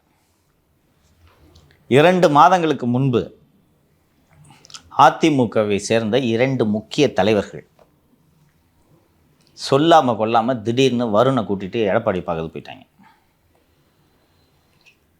அவர் எதிர்பார்க்கல, சார் என்ன முக்கியமான ஆள் பார்க்க வந்திருக்காங்க, சரி கூட்டா பார்க்க பண்ணிட்டேன். போனால் வருண் இப்போ ரீசெண்டாவா 2 மாதம் முன்னாடின்றான். அவர் நீங்கள் எல்லாம் நினைக்கிற மாதிரிலாம் கிடையாது. ஓ ஆஃபீஸரா, வாங்க வாங்க நல்லா இருக்கீங்களா, அந்த மாதிரி ஆள்லாம் கிடையாது. ஆள் யாருன்னு தெரியும், போய் பார்த்து நல்லா இருக்கீங்களா தம்பி, சரி தம்பி போய் வேலையை பாருங்க அனுப்பிச்சி விட்டுட்டு கூப்பிட்டு 2 பேரையும் கூப்பிட்டு சத்தம் போட்டு இந்த வேலையெல்லாம் வச்சுக்காதுன்னு. அவருக்கு உள்ளபடியே வரும் நம்ம வழக்கில் என்ன வேலை பண்ணான்றதுலாம் எடப்பாடி நல்ல மைண்டில் இருக்குது. உங்களுக்கு அசம்பிளி நடக்கும்போது சொன்னார் ஞாபகம் இருக்கா? ஒருத்தரை விட மாட்டேன்னு சொன்னார் ஞாபகம் இருக்கா? அவருக்கு தெரியும், கூப்பிட்டு வான் பண்ணிட்டார். இந்த சம்மந்தப்பட்ட அதிமுக தலைவர்கள் இந்த வேலையெல்லாம் நிறுத்திக்கணும். நான் அவர்களின் எதிர்காலம் கருதி பெயரை சொல்லாமல் விடுகிறேன். இது என்ன மாதிரியான நீசத்தனமான வேலை என்பதை அவர்கள் புரிந்து கொள்ள வேண்டும். உங்கள் கட்சிக்கு எதிராக ஒரு வருண்குமார்லாம் கிட்டத்தட்ட ஒரு இந்த வேலையை சின்னவருக்கு செஞ்சு கொடுத்ததுனால அவருக்கு வருண்குமாருக்கு மனசில் என்னன்னா ரத்தீஷை ரீப்ளேஸ் பண்ணிவிட்டு அந்த இடத்துக்கு போனவர். வருணுக்கு எப்போனாலும் நாக் பண்ணிட்டு போகணும். உங்களுக்கு பாருங்க மாலதி, அரசாங்கத்துக்கு மேலே கோபமாக இருக்குது, 2 கேஸை போடுங்கன்னு சொல்கிறாங்க. கேஸை போட்டாங்க, ரைட்டு முடிஞ்சு போச்சு, ஃபேர். வீட்டில் இருக்கலாம் சீஸ் பண்ணிட்டு போனாங்க, கஞ்சா வச்சு எடுத்தாங்க, குண்டாஸ் போட்டாங்க, இதெல்லாம் ஓகே. நம்ம யூடியூப் சேனலோட அக்கௌண்ட்டை ஏன் பிளாக் பண்ணணும்? யோசிச்சு பாருங்கள். இது போலீஸ் இன்வெஸ்டிகேஷன் வேலை கிடையாது. இல்லை, இது நம்பரை எதுக்கு மாற்றணும்? நம்பரை எதுக்கு, ரெக்கவரி நம்பரை எதுக்கு மாற்றணும்? உங்களுக்கு அதே நம்பரில் இருந்தாலும் பரவாயில்ல, ஓகே, நீங்கள் பிளாக் பண்ணி வச்சிங்க, நாங்கள் நீதிமன்றம் மூலமாகவே போயிட்டு ஓப்பன் பண்ணலாம். ரெக்கவரி நம்பரை எதுக்கு மாற்றுறது? லியோ அந்த இது யூடியூப் மட்டும் இல்லை, 20 வருஷமாக நான் யூஸ் பண்ணிகிட்டு இருந்த இமெயில் எல்லாத்துக்கும் ஒரே இமெயில் தான் யூஸ் பண்ணுவேன் நான். அந்த இமெயிலில் தானே ஃபோன் கான்டாக்ட் இருக்கும். புது ஃபோன் எந்த ஃபோன் போட்டாலும் இமெயில் லாகின் பண்ணால் ஃபோன் பூரா வந்துடும். அதுக்கு ரெக்கவரி நம்பர் மாற்றியாச்சு. யூடியூப் சேனலுக்கு ரெக்கவரி நம்பர் மாற்றியாச்சு. என்னோடய ஐக்ளவுட் அக்கௌண்ட்டுக்கு ரெக்கவரி நம்பர் மாற்றியாச்சு. இவன் நான் நம்பி தானே சொன்னேன், நான் ஓப்பன் பண்ணி கொடுத்தேன். நான் உங்களுக்கு ஃபோனை ஓப்பன் பண்ணி கொடுத்தா எல்லாத்துக்குமே பாஸ்வேர்ட் சேஞ்ச் பண்ணது ஓடிபி எதுக்கு தானே வருது. ஒன்றா பாஸ்வேர்டை மாற்றி ரெக்கவரி நம்பரை மாற்றி இதெல்லாம் எதுக்கு செய்யணும் ஒரு அதிகாரி? இவர் சொல்லி, அதாவது இவங்க ஐடியா என்னென்னா 20 வருஷமாக இவங்ககிட்ட இருக்கிற கான்டாக்ட் பூரா அந்த ஃபோனில் தானே இருக்குது, இந்த மெயில் ஐடியில் தானே இருக்குது. அதை தூக்கிட்டா இவனால் ஜேர்னலிசமே பண்ண முடியாது. சோர்ஸ் போச்சு. அப்படிப்பட்ட சோர்ஸுகள் நம்மை தேடி வராதா? இந்த இப்போ தம்பி லண்டனுக்கு போயிருக்குது சோர்ஸ் சொல்லி தான் வந்துச்சு. அவங்க யோசிக்காமல் விட்டாங்க. உங்களுக்கு தான் நம்பர் போச்சு, சோர்ஸோட நம்பர் இருக்குல்ல. அது மட்டுமல்லாமல் என்னுடைய முக்கியமான சோர்ஸுகள் மிரட்டப்பட்டிருக்கிறார்கள். என்னை உட்கார வச்சு ஆடியோவை ரெக்கார்டு பண்ணி கொடுன்னு வருணுக்கு உத்தரவு போட்டது ரதீஷ். அண்ட் ஒரு சம்மந்தப்பட்ட அதிகாரி நான் பேசும்போது நான் இயல்பாக சொன்னேன், வருண் உட்காந்து பேசுகிறா தான் தம்மடிச்சுட்டு 2 பேரும் ஃப்ரெண்டாக பேசுகிறோமே. நான் போய் கேட்டப்போ சொன்னேன், உனக்கு இந்த அதிகாரி தெரியுமா அப்படின்னு கேட்பார். சார் அவர் எனக்கு 2 வருஷமாக தெரியும். இந்த தகவல் உனக்கு யார் கொடுத்தா சார்? இந்த தகவல் அவர் கொடுக்கல சார், அவர் ஒன்றுமே தெரியாது சார், நான் தான் சார் கொடுப்பேன் அவருக்கு தகவல். உனக்கு யார் இப்படி தகவல் கொடுப்பான்னு நான் இயல்பாக சொல்கிறேன். சார் இவர் கொடுப்பாரு. 1-to-1 பேசுகிறோம்ல ஃப்ரெண்ட்லியா, இதெல்லாம் இப்போ ரெக்கார்ட் ஆகிட்டு இருக்கு. இப்படி தான் கே நேருவை பற்றி உங்களை பற்றி சொல்லியிருக்கான்னு மிரட்டி 2 கோடி அருணுவாங்க. எப்படிப்பட்ட அதிகாரியாக இருக்காங்க பாருங்கள் இவங்க. இந்த மிரட்டி இல்லை மேலே செந்தில் வேலை ஐஜி ரிப்போர்ட் கேட்டிருக்காரு, கொடுத்தேன்னா சிஎம் நாலேஜுக்கு போயிடும். ஒரு பழுத்த அரசியல்வாதி நேரு எப்படிப்பட்டவராக இருக்கார் பாருங்க. எதுக்கே பிரச்சனை? அமைச்சரவை மாற்றம் வேறு சொல்கிறாங்க. அருண் நேரு விட்டு போய் இந்த 2 கோடி கொடுத்துருவாங்க. நீங்களாம் அதிகாரிகளா வியாபாரிகளா? இதெல்லாம் சூப்பர்வைஸ் பண்ணுறது ரதீஷ். ஸோ இப்போது நிர்வாகமே உங்கள் கைக்கு வந்துருச்சா? இப்போ உண்மையிலேயே அரசாங்கத்தை நடத்துறது யார்? ஸ்டாலினா? ஸோ இப்போ ஒரு சிஎம்க்கு உளவுத்துறையிலேருந்து இந்த ரிப்போர்ட்ஸ் வரணும், சரியா? யார் குறிஞ்சியில் யார் இப்போ வந்துட்டு போகிறது, இதை சிஎம் கண்காணிக்கணும். குறிஞ்சிக்கு யார் வந்துட்டு போகிறது? சார் லியோன்னு ஒருத்தர் அடிக்கடி குறிஞ்சிக்கு வந்துட்டு போகிறார். யார் லியோ? சவுக்கு மீடியாவில் வேலை செஞ்சிட்ருக்கான் சார். எதுக்கு வந்துட்டு போகிறாரு? இல்லை சார் அவருக்கும் அவர் உதயநிதிக்கு அவருக்கு லியோ கூட ஏதோ ஒரு இது இருக்குன்னு உடனே சரி போனஃபைடாக இருந்தால் ஓகே. இல்லை சார் உதயநிதி பேரை சொல்லிவிட்டு லியோ வசூல் பண்ணுறாருன்னு சொன்னால் லியோவை கட் பண்ணுற வேலையை கவர்மெண்ட் பார்க்கணும் இல்லையா? உளவுத்துறை அதை சொல்லணும். இப்போ நான் எடுக்கிறேன்னா இவ்வளோ இன்ஃபர்மேட்ரு, ரெஃபெக்ஸ் குரூப்பு, அபினேஷ், அனில் ஜெயின்ட்டு இவ்வளோ இன்ஃபர்மேஷன் எடுக்கிறேன். இவர் உளவுத்துறையால் அதை எடுக்க முடியாதா? நல்லா ஒரு பேர்ட்ஸ் ஐவியூலேருந்து நீங்கள் பார்த்தீங்கன்னா இதற்காகத்தான் முதல்வருக்கு எதையுமே தெரியாமல் வைத்திருக்கிறார்கள் என்பது புரிகிறதா? இது உளவுத்துறை ரிப்போர்ட் போட்டுக்கணுமா இல்லையாப்பா? இன்னும் அனுப்பணும் சார். போட்டார்னா கூப்பிட்டு கண்டிப்பார், ரைட்டா? அப்போ நீங்கள் இதை பதிவு செய்யவே இல்லை. தொடக்கத்தில் ஒரு ரிப்போர்ட் போடுறாங்க, போட்டோன்னா என்ன உன்னை பற்றி கம்ப்ளைண்ட் வந்து சார் அதெல்லாம் நான் ஒன்றும் இந்த பண்ணலப்பா அப்படின்ட்டு சொல்கிறேன். இந்த பாரு இந்த அதிகாரி அனுப்பிச்சிருக்காருன்னு அதை எடுத்து காட்டுறது. இது மட்டும் அல்லாமல் இவர்களும் தினேஷை கட்டுக்குள் தான் வைத்திருந்தார்கள். ஆமாம், தினேஷ்க்கு என்ன எல்லாட்டையும் நல்ல பேர் வாங்கிட்டு ஜாலியாக இருக்கும், நம்ம கித்தாப்பாக சுற்றணும். நேற்று இந்த அதிகாரி வந்தார் தினேஷ், சின்னவரை பற்றி இது மாதிரி லைட்டாக சொல்லிட்டு போயிருக்காரு என்று சொன்னால் இவங்க அந்த அதிகாரியை கூப்பிட்டு, ஓ என்னை பற்றி நீ அங்கே போய் சொல்கிறியா, பார்க்குறியா? இப்போ கவர்மெண்ட் எப்படி நடக்குது தெரியுதா? அவர் நம்ம சிஎம்ஐ அந்த 6 பேர் கண்ட்ரோல் வச்சுருக்காங்கல்ல, அவங்களுக்கு என்ன நடக்குது சார்? மும்மாரி பொழியுது. மக்கள்லாம் சந்தோஷமாக 36 வரைக்கும் நீங்கள் தான் வேணும்ன்ட்டு இருக்காங்க. சரி, என்ன பண்ணலாம்? கீழடியில் ஒரு கண்காட்சி இருக்குது, திறந்து வச்சு வரலாம் சார். ஊட்டிக்கு போகலாம் சார். ஊட்டிக்கு போகலாம் சார். திருநெல்வேலி அல்வா சாப்பிடலாம். ஸ்டெல்லா மேரிஸ் காலேஜில் ஒரு நிகழ்ச்சி இருக்கு. போலாமே ஓகே. இங்கே ஒரு ரோட் ஷோ நடத்தலாம் சார்.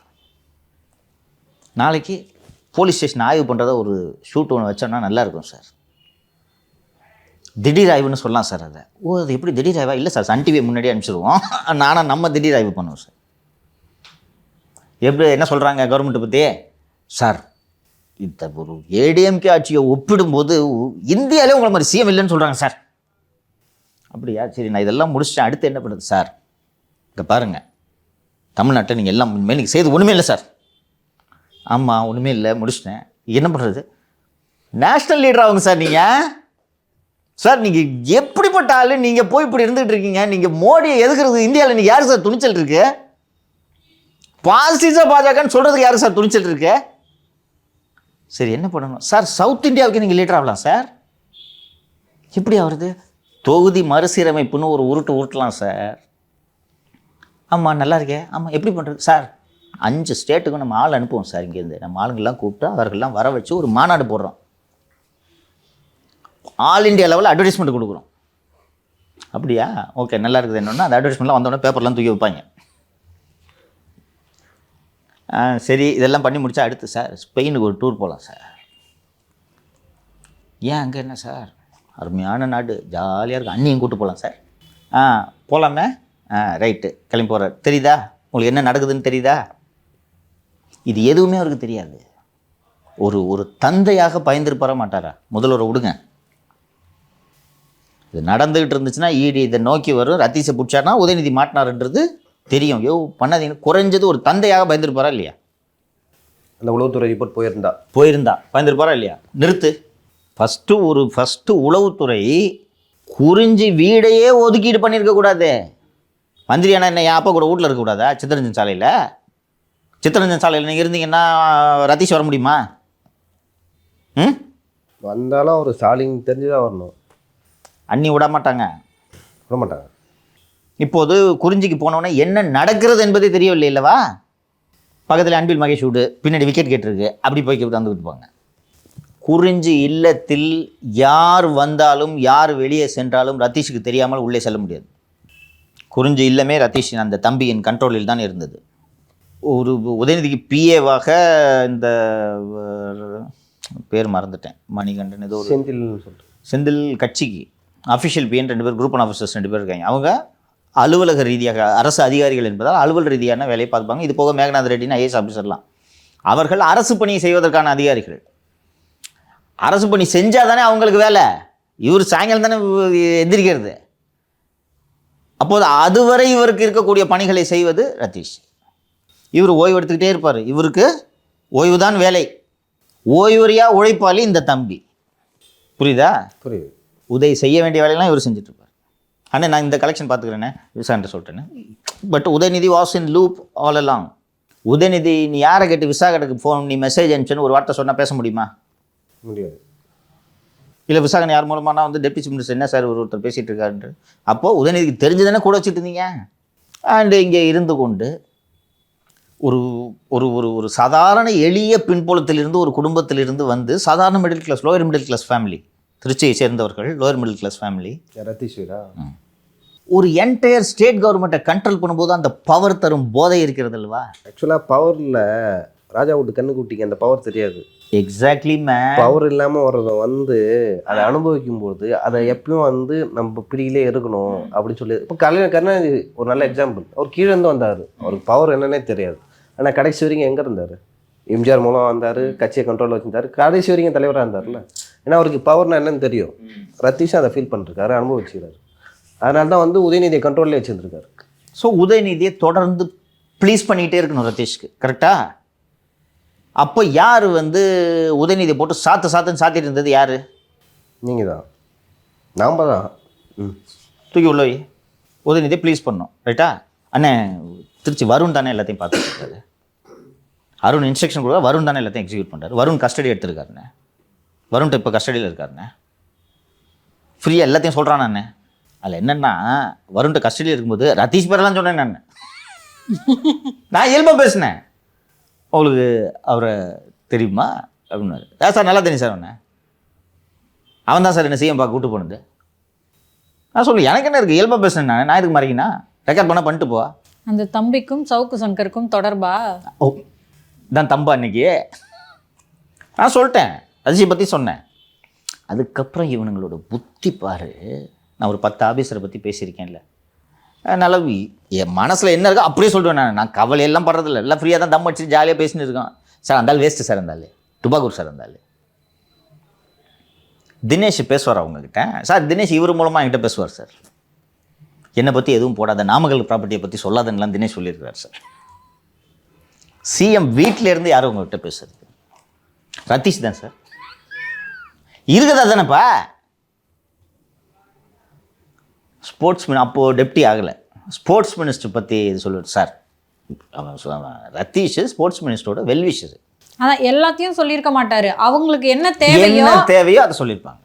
அந்த டேப்பை இது பண்ணது இதெல்லாம் வந்து இந்த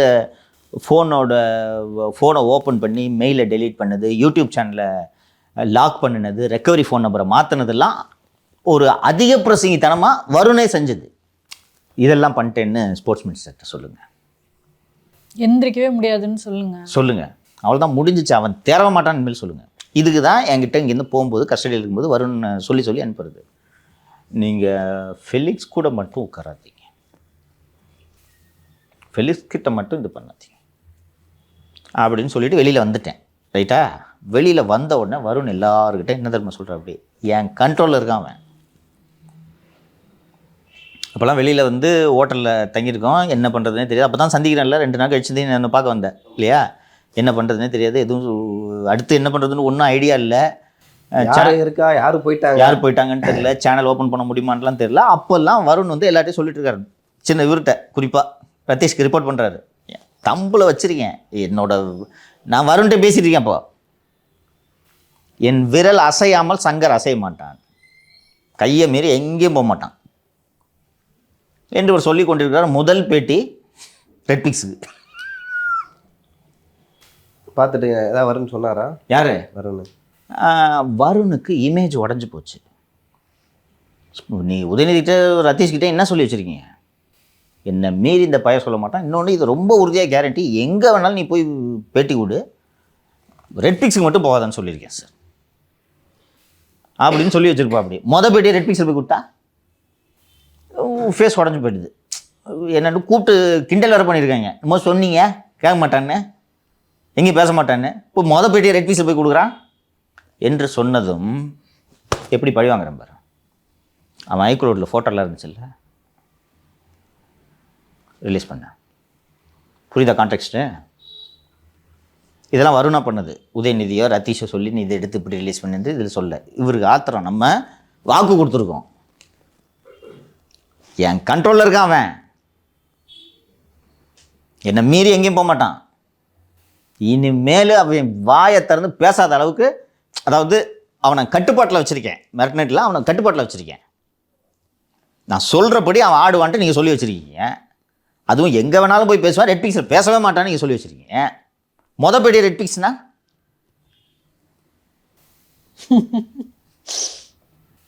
கூப்பிட்டு கலாச்சிட்டாங்க. என்னமோ உருட்டுனேன். நான் தான் சொன்னேன், சரியான பைத்தியம், அவன் கேட்க மாட்டான்னு சொன்னேன்ல, பார்த்தியா என்னமோ அடங்கிட்டேன்னு. ஏன் அவர் சொல் பேச்சு நீங்கள் கேட்கல? எது கேட்குண்ணா? யார்ரா நீ? கஸ்டடியில் 4 நாள் விசாரிச்சா நீ என் பாஸா? நீ என் வெல்விஷரா? நீ யாருன்னு தெரியாது எனக்கு? என்கிட்டே வந்து சொல்கிற. துரமுருகன் ஃபோனில் இருந்து சீமானோட 300 ஆடியோவை எடுத்திருக்கேன், சீமானோட அரசியல் வாழ்க்கையை நான் முடிக்கிற அளவுக்கு என்கிட்ட எவிடன்ஸ் இருந்து என்கிட்ட சொல்கிறேன்னு என் ஃபோன் எடுத்து வச்சு என்ன பண்ணுவேன் எனக்கு தெரியாது. இன்னொன்று, நீ என் வெல்விஷரா? கஸ்டடியில் இருக்கும்போது KFC சிக்கன் வாங்கி கொடுத்தேன்னா நீ நல்ல வேணும்னு நான் நம்பிக்குவேன். கஸ்டடியில் ஜாலியாக இருக்கணும். லாக்கப்பில் படுத்துருக்கிறதுக்கு பதிலாக ஏசி ரூமில் படுத்துக்கிட்டு தம் அடிச்சுன்னு இருந்தால் ஜாலியாக தானே இருக்குது. இல்லைன்னா திருச்சி கஸ்டடியில் லாக்கப்பில் கரூரில் லாக்கப்பில் படுத்து கிடப்பேன். கரெக்டா? அதுக்கு ஏசி ரூமில் பட்டு தம் அடிச்சுக்கிட்டு கேஎஃப்சி சிக்கன் சாப்பிட்டுருக்குது நல்லது தானே, படிக்கிறதுக்கு புக்கு.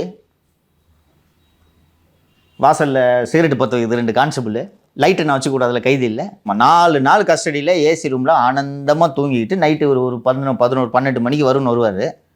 வீடியோ காத்தால 6 மணி வரைக்கும் 2 பேரும் உட்காந்து பேசுவோம். அது ரெக்கார்ட் பண்ணுறது எனக்கு தெரியாது. ஜாலியாக இப்படி பேசிட்டு 4 நாள் கஸ்டடி முடிச்சுட்டு நல்லா 3 வேளையும் அசைவ உணவு சாப்பிட்டுட்டு சந்தோஷமாக இருக்குது. எனக்கு என்ன கசக்குதா?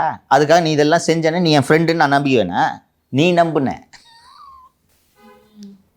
நம்புன அவங்ககிட்ட பேசுனதை வச்சு என் கண்ட்ரோலை விட்டு மீற மாட்டேன். நீ நம்புன. நான் யாருன்னு எனக்கு தெரியும், நீ யாருன்னு எனக்கு தெரியும். அந்த அதிகாரிகளுக்கெல்லாம் அந்த ஐபிஎஸ் பாஸ் பண்ண உடனே நம்மள மாதிரி இன்டெலிஜென்ட் யாருமே இல்லை. நாம் நினைத்தால் செய்ய முடியாததே கிடையாது. அப்படி ஒரு எண்ணம் வந்துடுது. வெளியில் வரணும், அதில் இருந்து வந்துட்டேன். நீ என்ன சொல்கிறது? ரெட்பிக்ஸில் போய் பேசக்கூடாதுன்னு? உன் கஸ்டடியில் இருக்க வரைக்கும் தான் நீ சொல்கிறத நான் கேட்பேன். இதுதான் இந்த தம்பியின் வரலாறு. திரு வருண் அவர்கள் அப்படி நம்பினாலும் சுற்றி இருக்கவங்களா சஸ்பெக்ட் பண்ணியிருப்பாங்க. Nobody can control dragon. Varun அந்த அளவுக்கு எல்லாரையும் நம்ப வச்சார். ஆடியோ கேட்குறாங்கல்ல, யாருக்கிட்டுமே இல்லாத எவிடன்ஸ் வரும்ன்ட்டு இருக்குல்ல, ஃபோனை ஓப்பன் பண்ணி ஃபோன்லேருந்து வாட்ஸ்அப் சாட்ஸ் எடுத்துட்டால இந்த விசாகண்டது வந்த மாதிரி என்னோடய ஃபோன்லேயே சாட்ஸ் இருக்குது. லியோ ஒரு ஐஏஎஸ் ஆஃபீஸர். லியோ எனக்கு சில டாக்குமெண்ட்ஸ் அனுப்பிச்சிருக்காரு. சார் இவன் தான் சார் அனுப்பிச்சிருக்கான். இதை வருணால் காட்ட முடியுதுல்ல. இன்னொரு வலுவான காரணம் சார், வீடு சீல் பண்ணியாச்சு, ஆஃபீஸை மூடியாச்சு, பேங்க் அக்கௌண்ட் ஃப்ரோசன். வெளியே வந்தால் நடுத்தருவில் தான் நிற்கணும் அப்படின்னு இருக்கும்போது ஒருத்தர் நான் டிபெண்டன்ட் ஆன் வருண் இல்லையா, எப்படி எந்திரிக்க முடியும்? கான்டாக்ட் போச்சு. இன்னொன்று, யாரெல்லாம் கான்டாக்டில் இருந்தாலும் அவனெல்லாம் கூப்பிட்டு மிரட்டியாச்சு. நம்மளை அங்கே இந்த ஆழ்வார்பேட்டு ஹோட்டலில் தங்கியிருந்த போது ஒரு பத்திரிகையாளர் பார்க்குறாரு. ரொம்ப மூத்த பத்திரிகையாளர். இத்தனைக்கும் அந்த பத்திரிகையாளர் பக்கத்தில் இருக்கிற அந்த நாங்கள் தங்கியிருந்த ஹோட்டலுக்கு பக்கத்தில் ஒரு ஹோட்டலில் பார்க்குறேன். 2 நாளாக அந்த பத்திரிகையாளரை பற்றி இவன் திருச்சி சூர்யா பேசுகிறான். ஸோ விரட்டி விடுறது எல்லாரையும், புரியுதா? யாராவது உதவி செய்யறதுக்குன்னு வந்தாங்கன்னா அவங்கள போட்டு எக்ஸ்போஸ் பண்ணி விரட்டி விடுறது. அப்போ தானே நான் உங்கள் கண்ட்ரோல்லே இருப்பேன். இப்படி தமிழகத்தையே ஆட்டி படைத்து கொண்டிருந்த இந்த இணை முதல்வர் தான் இந்த தம்பி. ஆனால் நான் தம்பியை காப்பாற்றுறேன் அப்படின்னு சொல்லிட்டு பாஷ்யம் முதலாளி சொல்கிறாரு. அமித்ஷா எனக்கு நெருக்கம், நான் சொல்கிறத கேட்பாரு அப்படின்னு சொல்கிறாரு. எனக்கு அமித்ஷாவோடு திரு அபினேஷுக்கு எந்த அளவுக்கு செல்வாக்கு இருக்கிறது என்பதெல்லாம் எனக்கு தெரியாது. ஆனால் நான் உறுதியாக நம்புகிறேன், இது ஒரு பொலிட்டிக்கல் சர்ச். டிஎம்கேயை டிஸ்மேண்டில் பண்ணணும், குடும்பத்தை நோக்கி இதை போகணும். பண்ண ஊழல் தான், பொய் வழக்கு போடல. இதெல்லாம் பொய் வழக்கு கிடையாது. இதுதான் அமித்ஷாவோட நோக்கம். இல்லைனா நாங்கள் 39,000 கோடி டாஸ்மாக் ஊழல்னா ஒரு சொல்ல வேண்டிய தேவை கிடையாது. ஒரு வேளை திரு அமித்ஷா அவர்களுக்கு தெரியாமல் அபினேஷ் இந்த வேலையை செய்து கொண்டிருக்கலாம், எனக்கு தெரியாது. இல்லாட்டி அமித்ஷா அவர்களுக்கு நெருக்கமானவர்கள் மூலமா அமித்ஷாவை பிடிச்சிடலாம் நம்பியிருக்கலாம். முன்னாடி பேசணும் செந்தில்ஜி ஜெய்ஷா ஒரு ஒரு பாசிபிள். நீங்க சொன்ன நேமும் பாசிபிள், அசம்ஷனுக்கு சொல்லுவோம் பாசிபிள். இதெல்லாம் பாசிபிள். அமித்ஷாவோட உதவியாளர் கூட இந்த வேலையை செய்யலாம் இல்லையா? நமக்கு தெரியாது. இல்லை, அவங்க நெருக்கமாக இருக்கலாம், ஏதாவது ஆல்ரெடி பேசி பழகி இருந்திருக்கலாம், அவங்க மூலமாக ட்ரை பண்ணி பார்க்கலான்ற ஒரு எண்ணம் இருந்திருக்கலாம். ஆனால் இன்னொன்று, இவ்வளோ ஊழல் நடந்திருக்கு. 1.5 டன் தங்கம் வாங்கியிருக்காங்கப்பா. 1.5 டன்னுப்பா. Imagine the volume. இந்த கோல்டெல்லாம் ப்ரொக்யூர் பண்ணது அனில் ஜெயின். இதை அமித்ஷா விட்டுருவாரா? இன்னொன்று, ஏஜென்சி வருது, ஓடுற எந்த தைரியத்தில் அபினேஷ் நீ ஒன்றும் கவலைப்படாது பஸ் நான் பார்த்துக்கிறேன்னு சொல்கிறான்றதெல்லாம் எனக்கு உள்ளபடியே தெரியவில்லை. அப்படி சொல்கிறாங்கன்னா அப்போ நீங்கள் வாக்குமூலம் கொடுன்னு சொல்லிட்டு கேட்பாங்க. உங்களை விட்டுறோம், ரத்தீஷ் வாக்குமூலம் கொடுக்க சொல்லுவாங்க. ஆமாம், இது பொலிட்டிக்கல் கேஸாக இருந்தால் அப்படி தான் போகும். இல்லைன்னா அபினேஷை கூப்பிட்டு நீ வாக்குமூலம் கொடுன்னு வாங்கி பார்க்குறியா? உள்துறை அமைச்சருக்கு தெரியாமல் உள்துறை அமைச்சர் பெயரை பயன்படுத்தி இதெல்லாம் நடப்பதற்கான சாத்தியக்கூறுகள் தான் அதிகம். அவருக்கு பொலிட்டிக்கல் அஜெண்டா. நான் சொல்கிறேன் இல்லை, இவரை காப்பாற்றணுன்றது அவருக்கு தேவையா? அவங்க அஜெண்டா 26 திமுக தோக்கணும், வாஷ் அவுட் ஆகணும் இல்லையா? இதில் அமித்ஷா சமரசம் பண்ணிக்குவாரா? இப்போ ரதீஷை விட்டுட்டீங்கப்பா, யாரோ ஒரு உள்துறை அமைச்சரே சொல்கிறாருன்னு விட்டுட்டீங்க. வேர் இஸ் த கேஸ் இன் டாஸ்மாக்? என்ன கேஸ் இருக்குது டாஸ்மாகில்? 3000 கோடி ரத்தீஷ் ஹேண்டில் பண்ணது மட்டும் 3000 கோடின்னு சொல்கிறேன்னா, ரத்தீஷை விட்டுட்டு டாஸ்மாக் ஊழலை விசாரின்னு சொல்லுவார் அமித்ஷா. இந்த Anil Jain role, Refex group role, இதெல்லாம் ஏஜென்சிஸ் ப்ரோப் பண்ண தொடங்கிட்டாங்க. சரி அதெல்லாம் இங்கே எடுத்துகிட்டு அதுக்கப்புறம் தான் சார் உள்ளே வரும். Exactly man, beautifully set. நான் தான் சொன்னேன்ல, இந்த ஒரு நாளைக்கு 10 கோடி ஜென்ரேட் ஆகுது, மாதம் 300 கோடி ஜென்ரேட் ஆகுது. இந்த சேல்ஸு, இந்த மணமகிழ் மன்றங்கள் மூலமாக இல்லீகல் சேல்ஸ் நடக்குதுன்றதெல்லாம் நமக்கே தெரியுது, ஊரில் இருக்கிற அத்தனை பேருக்கும் தெரியுது, ஏஜென்சிக்கு தெரியாது. அவங்களுக்கு தொழில் இது. மணல் அள்ளுறாங்கன்னு எல்லாரும் பேசிக்கிட்டு இருந்தோம். ஐஐடி கான்பூர்லேருந்து ட்ரோன் எல்லாம் வச்சு அளந்து 5700 கோடின்னு நினைக்கிறேன், 5700 கோடிக்கு மணல் அள்ளப்பட்டிருக்கிறதுன்ட்டு அதை குவாண்டம் அரைவ் பண்ணாங்களா இடி? எப்படி தெரியாமல் இருக்கும்? இன்னொன்று, we told already, this is a political church. ஊழலில் விசாரிக்கணுன்றது அது தனி, ஆனால் இது பொலிட்டிக்கல் சர்ச்சு. இன்னொன்று, தம்பி வந்து அல்வா மாதிரி சிக்கியிருக்காரு. கரெக்டா? நான் இப்போ தொடக்கத்தில் குறிப்பிட்டேன்ல, why did Visakan reply to Ratheesh's messages? அப்போ யார் சொல்லி, இப்போ உங்களுக்கு முன்னாடியே வந்து விசாகன்ட்டு சிம்பிளாக நான் தான் இன்ட்ராகேட்டிங் ஆஃபீஸராக இருந்தேன்னா நான் கேட்பேன் விசாகன்ட்ட, சார் உங்களுக்கு ரதீஷை முன்னாடியே தெரியுமா? தெரியாது சார். எப்படி தெரியும்? அவர் வந்து நான் உதயநிதி அவர் இருக்கிற ஃபோட்டோவை எனக்கு அனுப்பி விட்டார். உங்களுக்கு எப்படி தெரியும்னா, அவரை சந்திச்சிருக்கீங்களா? சந்திச்சிருக்கேன். எப்போ சந்திச்சிங்க? நான் அவர் டெபுட்டி சிஎம் அவர் உதயநிதியை பார்க்குறதுக்கு அவர் வீட்டுக்கு போனப்போ இவர் தான் என்னை கூட்டிகிட்டு போனார். அப்போ உதயநிதி சொன்னார், எதுவாக இருந்தாலும் இவர் உங்களை கான்டாக்ட் பண்ணுவார், இவர்கிட்ட நீங்கள் எதுவாக இருந்தாலும் கம்யூனிகேட் பண்ணிக்கங்க என்று உதயநிதி சொன்னார். அந்த அடிப்படையில் நான் ரதீஷ் என்ன சொன்னாலும் கேட்டேன். சொல்லுவாரா? இப்போ தம்பி அபினேஷ் எப்படி காப்பாற்ற முடியும்? அபினேஷை காப்பாற்றிக் கொள்ள வேண்டும். இங்கே ஃபஸ்ட்டு ஏஜென்சிஸ்க்கு நீங்கள் 2 பேர் லண்டனில் இருக்கிறது தெரியாதா? உங்களுக்கே தெரியுது, அவங்களுக்கு தெரியாதா? சொன்னதே அவங்க தானே. So the agencies will get to the bottom of it. அதான் சொல்கிறேன்னே, உலகத்தில் எவனாவது ஏண்டா அவ்வளோ முட்டாளாடா இந்த உலகம்? பெரியார் சொன்னதாக ஒரு பெரியாரிஸ்ட் சொல்லுவார், தம்பி ஐயா நமக்கு ஒரு மூளை, சமூகன்றது 1 கோடி மூளை, சமூகத்துக்கு எதிராக நீங்கள் போக முடியாதுன்னு சொல்லுவோம். அது கரெக்டு தானே? அது அவ்வளோ இன்டெலிஜென்ட்டாக நீங்கள் 4 பேர் நீங்கள் மாட்டிங்களா? 10 நாளைக்கு ஒரு வாட்டி லண்டன் சிம் கார்டு, 2 மாதத்துக்கு ஒரு வாட்டி புது ஃபோனு, சிம்மே போடாமல் டாங்கல் வச்சு இவ்வளோ கவனமாகத்தானே இருந்தீர்கள். உங்கள் ஃபோன்லேருந்து நீங்கள் எல்லாத்தையும் டெலீட் பண்ணீங்களே, விசாகம் டெலீட் பண்ணாரன்றதை செக் பண்ண வேணாமா? அதுவும் கீழ்ச்சி வீட்டு பின்னாடி போட்டு வச்சுருக்கார். நம்ம ஆல்ரெடி பேசினபடி சம்மந்தப்பட்டவங்களை விட சம்மந்தப்பட்டவங்களை சுற்றி இருக்கிறவங்கள வச்சு தான் விட்னஸே உருவாக்குவாங்கன்னு பேசியிருக்கோம். There is no perfect crime மால்தி. இந்த டிஜிட்டல் யுகத்தில் எங்கேயாவது ட்ரேஸ் இருக்கும். டிஜிட்டல் யுகத்தில் நீங்கள் எதையுமே டெலீட் பண்ண முடியாது. ஃபஸ்ட் நீங்கள் புரிஞ்சுக்கங்க, அது somewhere there will be a trace. எங்கேயாவது ட்ரேஸ் இருக்கும். இன்னொன்று, நீங்கள் விசாகன்கிட்ட பண்ணல, விசாகன்கிட்ட எவிடன்ஸ் அழிச்சிட்டீங்க, உங்கள் ஃபோன்லேருந்து நீங்கள் எவிடன்ஸ் அழிச்சிட்டீங்க, ஏன் என்ட்ரிக்கா மட்டும் வாங்கினீங்கிறது என்ன விளக்கம் கொடுப்பீங்க? விசாகன்ட்ட கேட்பாங்கல்ல, இது விசாகன் ஃபோன் மாட்டலப்பா, ரைட்டா, விசாகன் ஃபோன் கிடைக்கல, இந்த சாட்டெல்லாம் இல்லை. இதே போல் விசாகனை கூட்டு போய் உட்கார வச்சு, இங்கே பார் 2 வருஷமாக டாஸ்மாக் ப்ரொக்யூர் பண்ண மது வகைகளோட பட்டியல் இது. அது இன்னும் என்ட்ரிக்காவுக்கு மட்டும் இவ்வளோ ஆர்டரு. சின்னம்மா எம்ஜிஎம்னு ஒன்று வச்சுட்டு இருக்காங்க, எம்ஜிஎம் மிடாஸ்ன்னு ஒன்று வச்சுட்டு இருக்காங்க. ஏன் அந்த மிடாஸ்க்கு ஆர்டரை கொடுக்கல நீ? இதே வகையான மதுவை தயாரிக்கக்கூடிய வேறு மிடாஸ்னே வச்சுங்க, மிடாஸ் இருக்குது. ஏன் நீங்கள் வந்து என்ட்ரிகா பிராண்டே நீங்கள் வாங்கின்னு இருக்கிறீங்கன்ட்டு இவங்ககிட்ட கேட்குறாங்க. என்ன சொல்லுவார் விசாகன்? சொல்லுங்கள். சரி, என்ட்ரிகாவை கூப்பிட்டு என்னப்பா உனக்கு மட்டும் எப்படி இவ்வளோ வந்துச்சு கேட்குறாங்க. இல்லை நான் விசாரணையில் நிற்கிறேன், அவங்க கூட தொழிலதிபர் டவாய் வாங்க சார், எனக்கு அப்படி யாரும் அப்படி பண்ண முடியாது sir. There is no perfect crime. அதை தான் நான் சொல்லுவேன். ஏன்னா இப்போ வந்து ஒரு குறிப்பிட்ட அளவுக்கு பணமாக கொடுத்துருப்பாங்க, அந்த மதுபானங்களுக்காக ஊழல் பணமாக கொடுக்கப்பட்டிருக்கும்ல. ஸோ அந்த ட்ரேஸ் அவங்க வச்சுட்டு தானே இருப்பாங்க. ஆமாம். இப்போ நீங்கள் தான் என்ட்ரிகா ஓனர், உங்களுக்காக நான் வேலை பார்க்குறேன், நான் அந்த கணக்குகளை வச்சு உங்களுக்கு கொடுத்துருப்பேன்ல, அங்கே பிடிச்சிடலாம். ஸோ இல்லை, இன்னொன்று விசாகனே கேட்குறாங்க, எதுக்கு இவங்களுக்கு மட்டும் ஏன் கொடுத்தீங்க? இல்லை, இதை வச்சு உறுதிப்படுத்திக்கிட்டு விசாகன் கிட்ட கேட்கலாம். அது இல்லைனாலும் நான் சொல்கிறேன், எப்படி ஹவு ஏஜென்சிஸ் ஆப்ரேட்ன்றதை சொல்கிறேன். சார் நீங்கள் வந்து இதுக்கு மட்டும் என்ட்ரிகாவுக்கு மட்டும் இத்தனை கோடிக்கு ஆர்டர் கொடுத்துருக்கீங்க, என்ட்ரிகா கிட்ட லஞ்சம் வாங்கிக்கிட்டு நீங்கள் இந்த ஆர்டர் கொடுத்தீங்கன்னா உங்கள் மேலே நாங்கள் குற்றச்சாட்டு சார்ஜ் ஷீட்டு ஃபைல் பண்ண போகிறோன்னு சொன்ன உடனே நான் இந்த குற்றச்சாட்டை ஏற்றுக்கொள்கிறேன்னு சொல்லுவார் அவர். என்ட்ரிகா வந்து சேல் அதிகமாகுது, மது குடிப்போர் வந்து விரும்பி கொடுக்குறாங்க என்ட்ரிகா. அப்போது என்ட்ரிகா தான் வேணும்னு இன்டென்ட் வந்திருக்கும்ல, உங்களுக்கு ஒரு டாஸ்மாகில் நீங்கள் 148வது கடையோட சூப்பர்வைசர்னால் நீங்கள் எது அதிகமாக விற்கிது எனக்கு இது வேணும்னு இன்டென்ட் கொடுப்பாங்க. அதில் ஓல்டு மங்கு போட்டிருக்கு, நீ எதுக்கு என்ட்ரிக்கு அவனுக்கு சப்ளை பண்ண?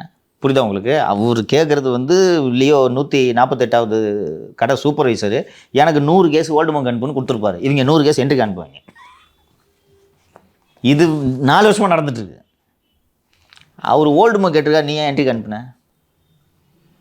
இல்லை சார் அது ஒரு காரணம். சரி அப்போ நீ என்ட்ரி கார்டை துட்டு வாங்கிட்டு நீ 12 சார்ஜ் போகிறேன்னு சொன்னோன்னே நான் ஏற்றுக்கிறேன்னு சொல்லுவாரா? இல்லை சார் எனக்கு இன்ஸ்ட்ரக்ஷன் வந்துச்சு.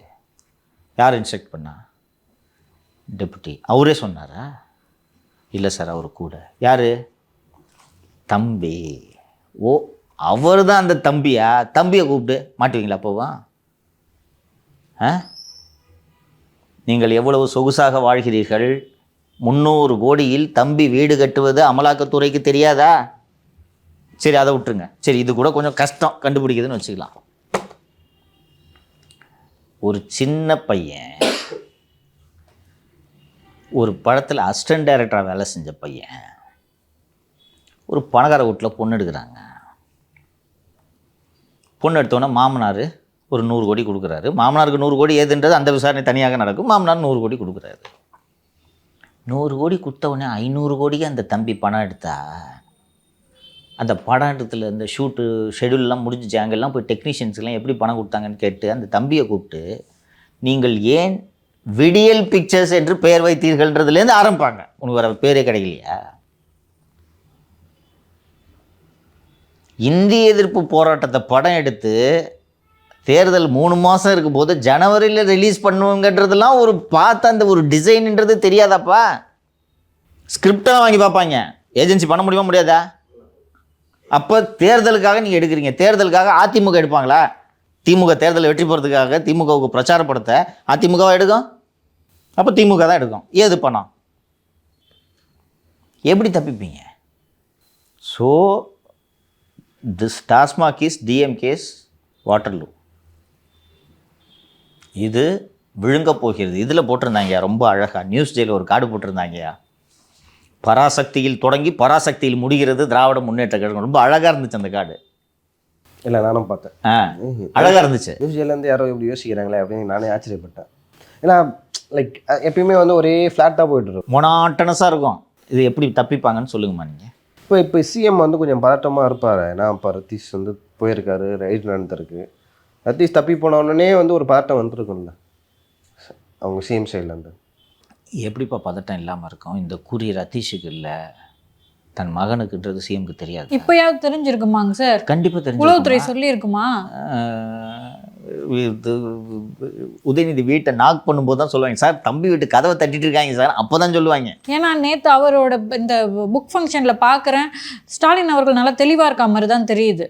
அவருக்கு இந்த உளவுத்துறை தான் தெரியுமே.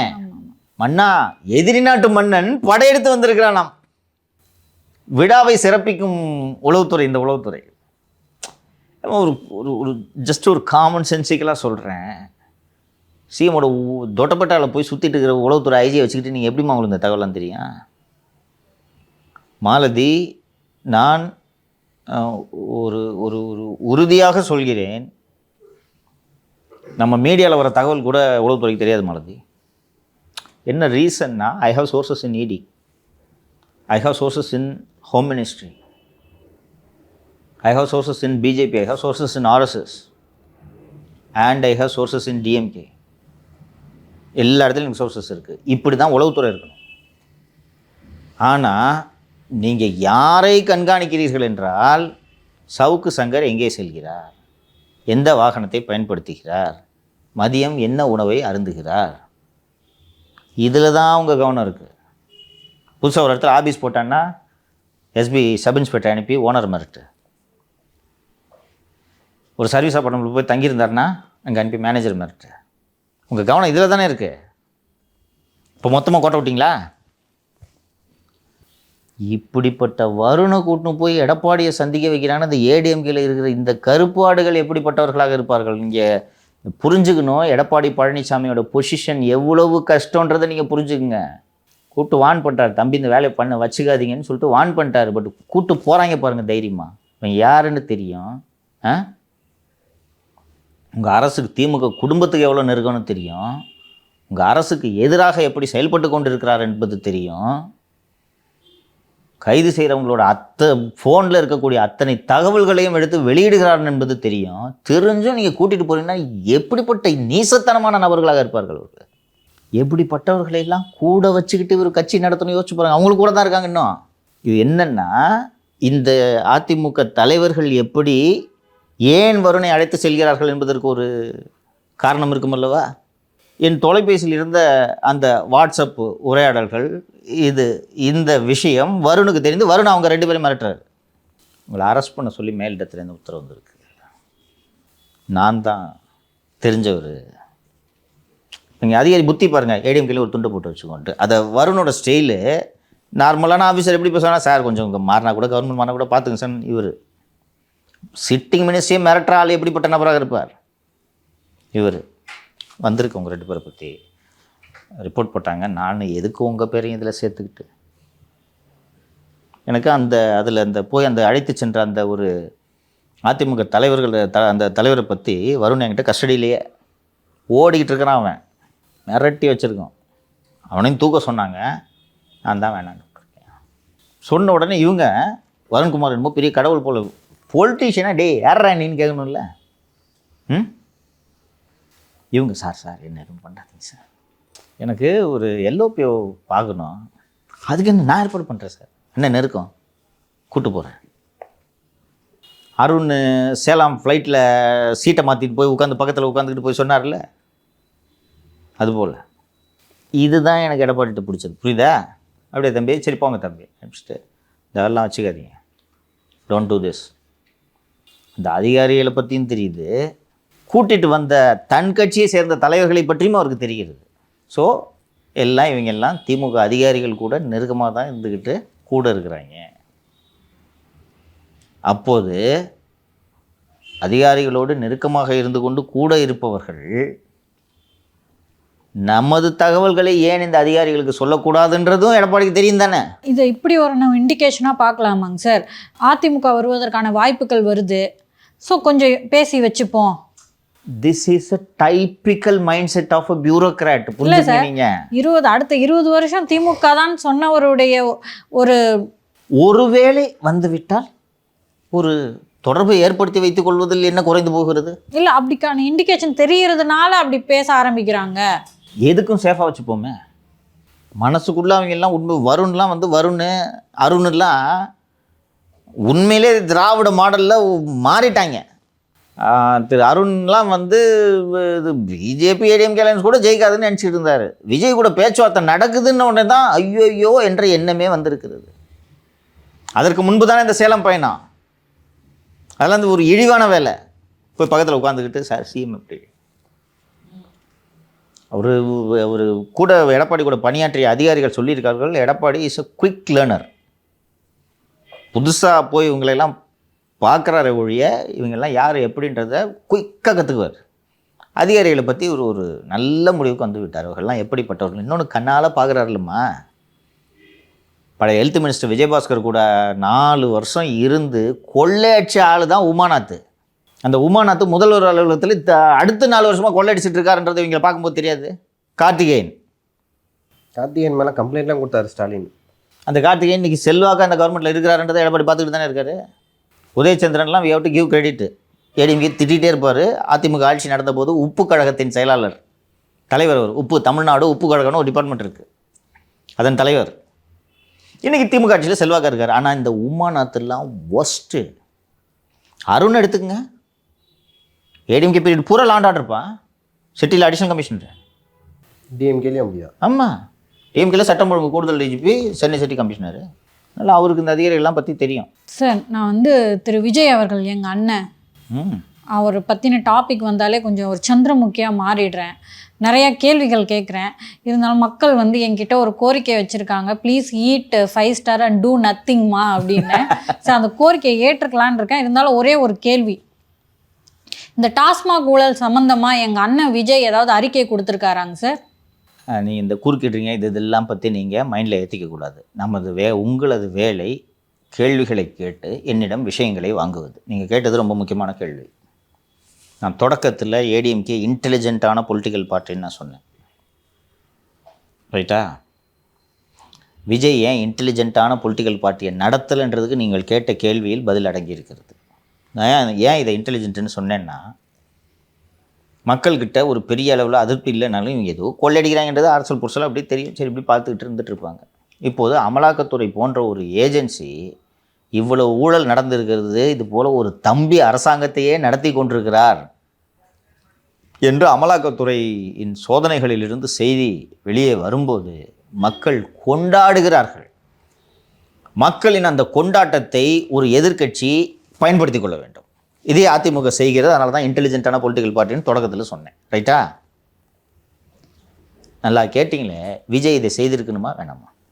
ஒரு குடும்பம் கொள்ளையடிக்கிறது என்பதை நான் விக்கிரவாண்டி மாநாட்டிலேயே சொன்னேன். அமலாக்கத்துறை சோதனைகளின் மூலம் இது இப்போது அது நிரூபணமாகி இருக்கிறது.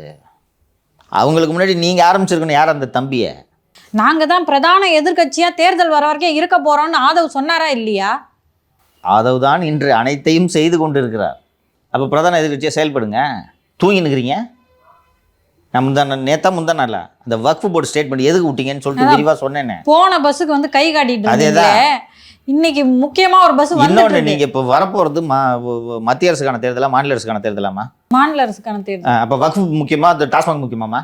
இப்போ வந்து பிஜேபிக்கு ஆதரவா பேசக்கூடாது அப்படின்னா கூட புரிஞ்சுக்க முடியுது, கூட்டணி போறோமா இல்லையான்னு ஒரு மக்கள் ஒரு முடிவுக்கு வந்துருவாங்க, அதனால அது தொடர்பாக அமைதியா இருக்கலாம்னு. பட் இது வந்து உங்களுடைய எதிரி திமுகவுடைய ஒரு ஊழல் அப்பட்டமா வெளிப்பட்டு. இன்னொன்று, நீங்கள் எதிரியாக கருதக்கூடிய உதயநிதி சிக்கியிருக்கக்கூடிய ஒரு ஊழல் குறித்து வாய் திறக்காமல் 3 நாட்களாக மௌனமாக இருக்கிறீர்கள் என்றால் நீங்கள் என்ன மாதிரியான எதிர்க்கட்சி தலைவர்? ஏன் சார் வெளியே வரல எந்த அறிக்கையும்? ஏம்மா, அங்கே பெரிய வெட்டுக்குத்து நடந்துனுக்குதுன்னு சொல்லிட்டு இருக்கிற நேற்று பூரா இவங்க தானே போய் சொல்லணும். ஜானை கிட்டத்தட்ட ஓரம் கட்டிட்டாங்க.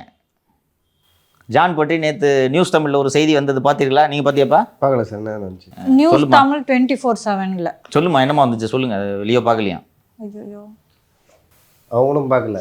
பொள்ளாச்சி தீர்ப்பு வந்துருச்சு. அதுக்கப்புறமா வந்து தாவேக்கா சார்பாக அதில் அறிக்கை வருது.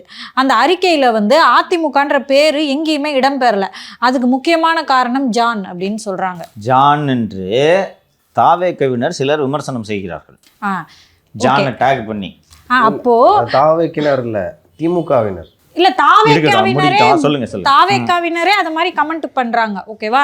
இதை பார்த்த ஜான் ஒவ்வொருத்தருக்கும் ஃபோன் பண்ணி இதெல்லாம் நீங்க நீக்குங்க அப்படின்னு சொல்லிடுறாரு. அதுக்கப்புறமா அவங்க நீக்கிட்டு கட்சிக்குள்ளே இது தொடர்பான சலசலப்பு இருக்குன்னு ஒரு 5 நிமிஷம் பேக்கேஜ். 5 நிமிஷமும் ஜான் ஆரோக்கியசாமி போட்டு அட்டின்னு அடிக்கிறாங்க. ஜானால் தான் இந்த குழப்பம் நீடிக்கிறது என்று பரபரப்பாக பேசி கொண்டிருக்கின்றனர். ஜான் ஆரோக்கியசாமி இது போல அதிமுக குறித்து எந்த விமர்சனமும் வைக்க வேண்டாம் என்று தாவேக்க தொண்டர்களுக்கும் அறிவுறுத்துகிறார். ஒரு நியாயமான விமர்சனத்தை கூட வைக்க முடியாமல் ஒரு கட்சியில் ஜனநாயகம் எப்படி இருக்கிறது அப்படின்ட்டுலாம் ஒரு 5-6 நிமிஷம் பேக்கேஜ் நியூஸ் தமிழில். இப்போது இந்த செய்திக்கு பின்னணியில் என்ன நடக்கிறது என்பது தெரியாதவர்கள் அதை பார்த்துட்டு சரி ஏதோ உண்மையிலே குழப்பம் போல் இருக்குது அப்படின்ட்டு நினைத்து கொள்வார்கள். அந்த நியூஸ் வந்தது காரணமே ஆதவர்ஜன். ஒரு 8 அல்லது 10 நாட்களுக்கு முன்பு நியூஸ் தமிழ் உரிமையாளர் திரு ஷக்கீலினை ஆதவர்ஜன் சென்று சந்தித்திருக்கிறார். நீங்கள் டாக்கு என்னென்னா, நீங்கள் தாவேக்காக்கு கவரேஜ் தரணும், தாவேக்கால எல்லாமே நான் தான். விஜய் வந்து 26 எலெக்ஷன் முழுக்க நீங்களே பார்த்துக்குங்கன்னு என்கிட்ட சொல்லிட்டாரு. அதனால் மீடியாவே என்னை பார்த்துக்க சொல்லியிருக்காரு. பட் எல்லாம் நான் வந்து நல்லா வந்து ஒரு சைக்கிள்லாம் நமக்கு ஃப்ரெண்டு அப்படி இப்படின்ட்டு நம்ம நல்லா பண்ணலான்னு சொல்லிட்டு நான் ஒர்க் அவுட் பண்ணிகிட்ருக்கேன். இந்த ஜானு தான் வந்து இந்த மாதிரி போய் நம்ம ஏன் மீடியாவை அப்ரோச் பண்ணணும், மீடியா தான் நம்மளை அப்ரோச் பண்ணணும்னு கெடுத்துக்கிட்டு இருக்காரு. சரி என்னங்க பண்ணணும்னா, ஜானை பற்றி இப்படி ஒரு பேக்கேஜை போடுங்க. இப்போ பேக்கேஜ் வந்த உடனே விஜய் என்ன யோசிப்பார்? விஜயோட ஸ்டைலு கட்சியெலாம் ஆரம்பிக்கிறதுக்கு முன்னாடியே வந்து ஜான் விஜயோடு இருக்கிறார், விதை போடுவதற்கு முன்பாகவே இருக்கிறார். So what ever is the decision, what ever is the statement, Vijay has a word with John. John ஒருத்தன் இருக்கவும் தானே நீ ஜான்கிட்ட கன்சல்ட் பண்ணிட்டு இருக்க. ஜானை தொத்தி விட்டா யார்கிட்ட கன்சல்ட் பண்ணுவேன்? நான் மட்டும் தானே. புஷிட்ட கன்சல்ட் பண்ணுறதுக்கு ஒன்றும் இல்லை. கன்சல்ட் பண்ணிட்டு தான் புஷிக்கிட்டே போவாங்க. சார் இந்த வக்ஃபு பற்றி என்ன நினைக்கிறீங்க? எல்லாவற்றையும் எங்கள் தலைவர் சொல்லிவிட்டார், தங்களுக்கு தெரியாத சட்டம் சட்டம் ஒன்றுமில்லைன்றதான். அதனால அப்போ he'll be the sole representative of Vijay. And Aadhav Arjun கூட மோதுறதுக்கு இப்போது இவர் போய் 4 மீடியாவுக்கு துட்டு கொடுப்பாரு. ஆதவ் ஜானால் கொடுக்க முடியுமா? முடியாது. அப்போ மீடியா யார் சொல்கிறது கேட்பாங்க? அதவ். அண்டு ப்ரெஸ்டீஜ் பாலிகானில் மார்ட்டின் அவர்களுக்கு சொந்தமாக இருக்கக்கூடிய அந்த அலுவலகத்தில் ஸ்ட்ராட்டஜி டீம் போட போகிறாரு. ஜானால் போட முடியுமா? அதை ஸ்ட்ராட்டஜி டீமில் போய் வேலை செய்வார். எவ்வளவு நாள் இந்த புழுக்கத்தில் ஜான் தொடர முடியும்? இப்போ ஒரு ஒர்க்கிங் அட்மாஸ்ஃபியர்ப்பா, நீ இருக்கிற, நீங்கள் 2 பேர் இருக்கீங்க, உங்கள் 2 பேருக்கும் எப்போ பார்த்தாலும் ஒரு சண்டை நடந்துகிட்ருக்கு. நம்ம ஆஃபீஸில் பனிப்போர் நடந்துகிட்ருக்கு. நான் வந்து லியோவுக்கு சப்போர்ட் பண்ண ஆரம்பிக்கிறேன். ஒரு ஸ்டேஜில் என்ன பண்ணுவீங்க நீங்கள்? I will good. வருமா வராதா? தினந்தோறும் போய் ஒரு தொல்லை எடுத்துன்னு இருக்க முடியாது. இந்த ஆளு சொல்கிறது காது கொடுத்து கேட்க மாட்டேங்கிறான். அதே மாதிரி ஜான் எப்படி யோசிப்பாருன்னா, அவன் தொடக்கத்தில் இருந்தோம், கட்சிக்கு பேர் வச்சது, மாநாடு நடந்தது, நேற்று வந்து இவருக்கு போய் சப்போர்ட் பண்ணுறாரு. இதுக்கு மேலே நமக்கு இங்கே வேலை இல்லை. பேசாமல் திருப்பி வந்து மாற்றம், முன்னேற்றம், மேங்கோ என்று போய்விடலாம் என்று எண்ணம் வருமா வராதா? வரும். அவங்களே வந்து யார் எங்கே இருக்காங்க? ஆமாம், குறைஞ்சது அப்பாவுக்கும் பையனுக்கும் பஞ்சாயத்து பண்ணுற வேலையாவது போய் எங்கள் உருப்படியாக பார்க்கலாம்ல. அந்த அப்படி போயிட்டாரு. யார் பாஸுங்க? ஆதவ். அவர்தான் அந்த கட்சியின் தம்பி. எக்ஸாக்ட்லி. பண்ணலாமா? அப்போ விஜய் எல்லாத்தையும் யார்கிட்ட கன்சல்ட் பண்ணுவார்? ஆதவ். ஒரே ஆள். இதே தான் விசிகையில் பண்ண ட்ரை பண்ணார். அங்கே ஏற்கனவே 10 பெருச்சாலி உட்காந்துருக்குது. விடுவாங்களா? ஜாலி பண்ணிட்டான். இது புது இடம்ல. இப்போ ஜான் அவர்கள் தான் வந்து இந்த டாஸ்மாக் ஊழல் பத்தி பேசுங்கன்னு சொல்லணுமா? கிடையாது. ஆதவ் கூட சொல்லலாம். அப்ப ஆதவ் வந்து பிளான் பண்ணி மறைக்கிறாரா? இருக்கலாம். திமுகவை எதிர்க்க கூடாது விஜய். அதுக்கெல்லாம் வந்து நான் அதுக்குள்ள எல்லாம் போக மாட்டேன். ஆதவ் சொல்லணும், ஜான் சொல்லணும் சொல்ல மாட்டேன். விஜய்க்கு தோணுமா? அதான் விஜய் கேட்டிருக்கலாமே, எப்பா என்னப்பா அங்க பத்தி எரிஞ்சிட்டு இருக்கு, நம்ம எதையாவது அறிக்கை கொடுத்தோம். நம்ம அவர் விஜய் அவர்கள் நமது தமிழக முதல்வர் போல அல்ல. ஒரு பேப்பர் பார்ப்பாரு, டிவியை பார்ப்பாரு, நம்ம சேனலை பார்ப்பாரு, ட்விட்டரை பார்ப்பாரு. அப்போ என்ன நடக்குது? இன்னொன்று, எல்லாத்துக்கும் பெரும்பாலான விஷயங்களுக்கு கரெக்டாக இது பண்ணுறாரு. இன்னொன்று, என் கூட வந்து ஒரு ஆள் சொன்னாதான் நீங்கள் பண்ணுவீங்களா? சிஎம் ஆகிட்டிங்களா நீங்கள்? இப்போ ஆகலைல்ல. அப்போ உங்கள் கவனம் பூரா நியூஸில் தான் இருக்கணும். கரெக்டாப்பா? ஆமாம். ஏதோ அரசியல் எதிரின்னு சொல்கிறீங்க. இன்னொன்று, என்ன பார்த்துருக்கீங்கல்ல, நியூஸ் வேறு ஏதாவது சிந்தனை இருக்கா? எனக்கு என்னென்னா, எப்போ நம்ம தான் பிரேக் பண்ணணும், டீட்டெயில் கொடுக்கணும். ஸோ என் கவனம் பூரா அதில் தான் இருக்கணும். அப்போ உங்களுக்கு வாழ்க்கை அரசியல். எதை வச்சு திமுக அடிக்கலாம், எங்கே ஸ்லிப் பண்ணுறாங்க பார்த்துக்கிட்டே இருக்கணுமா? அதுவும் உங்களின் ஜென்ம எதிரியான உதயநிதி தொக்கா சிக்கும்போது பட்டாசு வெடிக்க வேணாம். நீங்கள் இன்னும் சொல்ல போனா, துரிதமாக அமலாக்கத்துறையின் நடவடிக்கைகள் தொய்வை தருகின்றன, இன்னும் துரிதமாக செய்ய வேண்டும். பிஜேபி ஒரு தடவை கூட்டணி வச்சுக்கிச்சுன்னு சொன்னார், ஞாபகம் இருக்கா? உதயநிதியை ஏன் இன்னும் விசாரிக்கவில்லை? ஏன் பாஜக திமுகவுக்கு கருணை காட்டுகிறது? விசாகன் ஒரு சாதாரண அதிகாரி. அரசியல்வாதிகள் உத்தரவு இல்லாமல் விசாகன் இப்படி செய்வாரா? வேண்டுமென்றே ரத்தீஷை அமலாக்கத்துறை தப்பிக்க விட்டது. அடி விஜய் வந்து உதயநிதியை ஏன் விசாரிக்கலன்னு அறிக்கை கொடுத்தா எப்படி இருக்கும்? ஆப்டிக்ஸ் எப்படி இருக்கும்? உதயநிதி என்னவாரு? இது ஒருத்தர் சொல்லிக் கொடுக்கணுமா? ஒண்ணுமே புரியல எனக்கு. இருமா, தொடக்கத்தில் எடுத்த உடனே ஒரு லியோ சொன்னார், ஏடிஎம்கே ட்ரெண்டிங்காக ட்வீட்டு போடுது சார் எடப்பாடி, யார் அந்த தம்பின்னு ஒன்று போட்டிருக்கிறாங்க சார். நான் சொன்னேன்ல, இன்டெலிஜென்ட் பொலிட்டிக்கல் பார்ட்டின்னு சொன்னேன்ல, பிடிக்கிறாங்க பாரு இஷ்யூவை. இன்றைக்கி ஜென்ரலாக நியூஸில், அரசியலில் ஆர்வம் இருக்கக்கூடிய மக்களுக்கு இந்த அமலாக்கத்துறையில் என்ன நடக்குதுன்றதான் இன்றைக்கி இல்லையாப்பா? ஆமாம், டெய்லி ஃபாலோ பண்ணுறவங்க தான் பண்ணுவாங்க. யூடியூப் சேனலில் இன்னைக்கு என்ன டாபிக்னு தானே சார் நம்ம தம்பு வைக்கிறோம். சரியா பார்ப்பாங்க, ரைட்டுங்களா? அப்படி இருக்கும்போது அதுதான் லபக்குன்னு பிடிச்சிட்டாங்க பார்த்தீங்களா? எடுங்க. இந்த கழிவறை ஊழல் அதெல்லாம் வந்து சின்ன சின்ன ஊழல், அதுவும் ஊழல் தான். அதை எடுத்துருக்கணுன்றது என்னோடது. எனக்கு தூக்கி போட்டு 2 சாத்துங்க. உங்களுக்கு என்ன பிரச்சனை? திமுக கரப்ஷன் தானே, அதோட என்ன வேலை உங்களுக்கு? ஆனால் இது பெரிய இஷ்யூ. இது லாங் டைம் நிறைய பேர் சம்மந்தப்பட்டிருக்குது. இன்னொன்று, அரசாங்கத்தை சாய்க்கக்கூடிய ஒரு இஷ்யூ இது. லபக்குன்னு பிடிச்சிக்கினாங்களா? இப்போ யார் ஃபுல் டைம் லெக்சரர், யார் கெஸ்ட் லெக்சரர்னு தெரியுதா? பழனிசாமிக்கு இதை தவிர சிந்தனையே கிடையாது. ஓகேவா? வேறு சிந்தனை இருக்கா? அடுத்து என்ன நடக்குது, இது மட்டும்தான் பழனிசாமிக்கு சிந்தனை இல்லையா? அப்போ நீங்கள் என்ன பண்ணின்னு இருக்கிறீங்க? உங்களது கவனம் ஜனநாயகத்தின் மீதா ஜனநாயகனின் மீதான்ற கேள்வி வருதா? எனவே விடியலை இப்போ படுத்து கிடக்கும்போது ஜனநாயகனுக்கு இப்போ சிக்கல் இல்லை. சிக்கல் இல்லை. அப்போது நீங்கள் மக்கள் பிரச்சனையில் கவனம் செலுத்த மாட்டீங்க, கூர்மையாக அரசியல் செய்ய மாட்டீங்க. 2.5 வருஷம் சிஎம் கொடுக்கணுமா உங்களுக்கு? அப்போ மக்களோட நிலைமை என்ன ஆகும்? எக்ஸ்பீரியன்ஸ் இல்லாமல் நீங்கள் மேலே வந்து உட்காந்தீங்கன்னா திமுக ஆட்சி மாதிரி தான் இருக்கும் அந்த ஆட்சி. ஸ்டாலின் அவர்களையே இந்த அதிகாரிகள் எப்படி ஏமாத்துறாங்க? எக்ஸாக்ட்லி. ஒரு ஆதவ் ஜானுக்குள்ள நடுவில் நடக்கிற பிரச்சனையே உங்களால் மீண்டு வர முடியல. அப்போ நீங்கள் எப்படி 8 கோடி மக்களை ஆளுவீங்க? மாலதி ஒரு 5 மாதங்களுக்கு முன்பு என்று வைத்துக்கொள்ளலாம், ஒரு ஜனவரி பொங்கல் முடிந்து என்று வைத்துக்கொள்வோமே, அந்த சமயத்தில் எல்லாம் உண்மையிலேயே திமுகவை வீழ்த்த முடியுமா என்று உங்களுக்கு தோன்றியிருக்கும், உங்கள் இருவருக்குமே தோன்றியிருக்கும், கரெக்டா? அண்டு சர்வே முடிவுகளும் அப்படி தான் சொன்னது. அதன் பிறகு மார்ச்சில் தானே இப்போ கூட்டணி அறிவிச்சாங்க. மார்ச்லேயே ஏப்ரல் என்று நினைக்கிறேன். பிஜேபி அதிமுக கூட்டணி ஏப்ரல் தொடக்கத்தில் கூட்டணி அறிவித்த போது இந்த கூட்டணி எப்படி போதுமானது என்று சொன்னார்கள். விஜய் பேச்சுவார்த்தை நடக்கிறது என்பதை நம்ம தான் ஃபஸ்ட்டு நிகழ்ச்சியில் பிரேக் பண்ணோம். ஏப்ரல் தான் கூட்டணி ஃபஸ்ட் நிகழ்ச்சியில் பிரேக் பண்ணோம், ரைட்டுங்களா? இன்றைக்கி இஷ்யூஸை பிடிச்சிக்கிட்டு ஏடிஎம்கே எப்படி பாலிடிக்ஸ் பண்ணுது?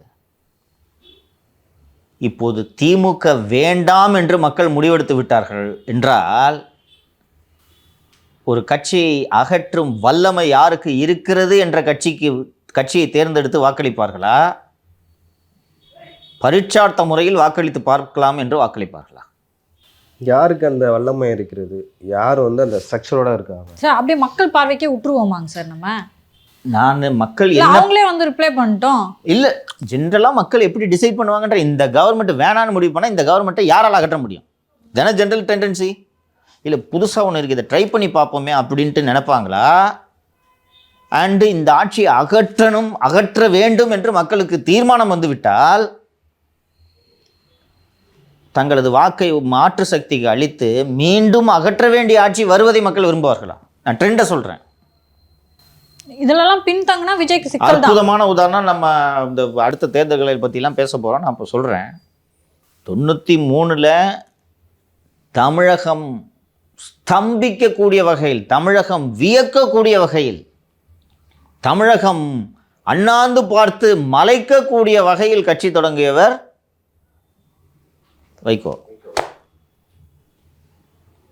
வைகோதான் மாற்று என்று அத்தனை பேரும் நின்னார்கள். 3 வருஷத்தில் தேர்தல். 2 நல்ல கட்சி தான். வைகோ வலுவான ஒரு கட்சி, கொடை சின்னம். அப்போ பம்பரம் லேட்டாக இருந்துச்சு. கொடை சின்னம் வைகோ வந்து இப்படி நீங்கள் இப்படி சிம்பிள் காமிச்சிங்கன்னா கொடை பிடிக்கிறது அர்த்தம். நம்ம மதிமுகன்னா இப்படி ஒரு சிம்பிள் கட்டுங்க. திமுக செங்குத்தாக பிளவுபட்ட காலம். ஒரு புறம் தமிழ் மாநில காங்கிரஸ், திராவிட முன்னேற்ற கழகம், ரஜினிகாந்த் ஆதரவு. இன்னொரு புறம் மறுமலர்ச்சி திராவிட முன்னேற்ற கழகம் மற்றும் மார்க்சிஸ்ட் கம்யூனிஸ்ட் கட்சி. அதிமுகவை வீழ்த்தியே தீர வேண்டும் என்று மக்கள் முடிவெடுத்து விட்டார்கள். யாருக்கு வாக்களித்தார்கள்? திமுக. ஒரு சீட்டு ஜெயில. வைகோவோட பெரிய தலைவரா விஜய்? வைகோ பேசினால் ஆனல் பறக்கும், பார்த்துருக்கியா? முதிர்ந்துட்டார் பாவம். அவரோட பெரிய லீடரா நீங்கள்? இப்போ திமுக வீழ்த்தணும்னு மக்கள் முடிவெடுத்துட்டாங்கன்னா, ஒரு புறம் அதிமுக, பாஜக, பாமக, தேமுதிக, தமாக ஆகிய கூட்டணி ஒன்று இருக்கிறது. தனி ஒருவனாக விஜய் அவர்கள் இருக்கிறாருன்னா மக்கள் எதை தேர்ந்தெடுப்பாங்க? பெரிய கூட்டணி. ஆப்போசிட்டில் எது பெரிய கூட்டணி அதான் சூஸ் பண்ணுவாங்க. இன்னும் அதான் எதுக்கு சொல்ல வந்தேன்னா, இப்போ லேசாக ட்ரெண்ட் ஷிஃப்ட் ஆகிறத ஃபீல் பண்ணுறீங்களா நீங்கள்? இப்போ 234 ஜெயிப்பன்னு சொல்லுங்கள் சிஎம். அவர் சொல்லுவார். தெரியுதுங்களா உங்களுக்கு டிஃப்ரென்ஸு? இன்னும் 8-9 மாதம் இருக்கா? 9 மாதத்துல இப்போது ஏடிஎம்கே செய்கிற பாலிடிக்ஸ் வச்சு விட மாட்டாங்க, ரைட்டா? அப்போ ட்ரெண்ட் போக போக எப்படி மாறும்? இப்போது இருக்கக்கூடிய கூட்டணி போதாதா? அவ்வளோதான். இன்னும் கூட்டணி எதுவும் ஃபிக்ஸ் ஆகவே இல்லை. ஃபிக்ஸ் ஆகலை. இல்லை, இப்போது இருக்கக்கூடிய கூட்டணியை இந்த திமுக வீழ்த்துறதுக்கு போதாதான்றேன். போதும். ஆ சரிங்க சார், இது வரைக்கும் பல விஷயங்கள் பேசுகிறோம். தொடர்ந்து பேசலாம் அரசியல் அரட்டையில். உங்கள் கருத்துக்கு மிக்க நன்றி.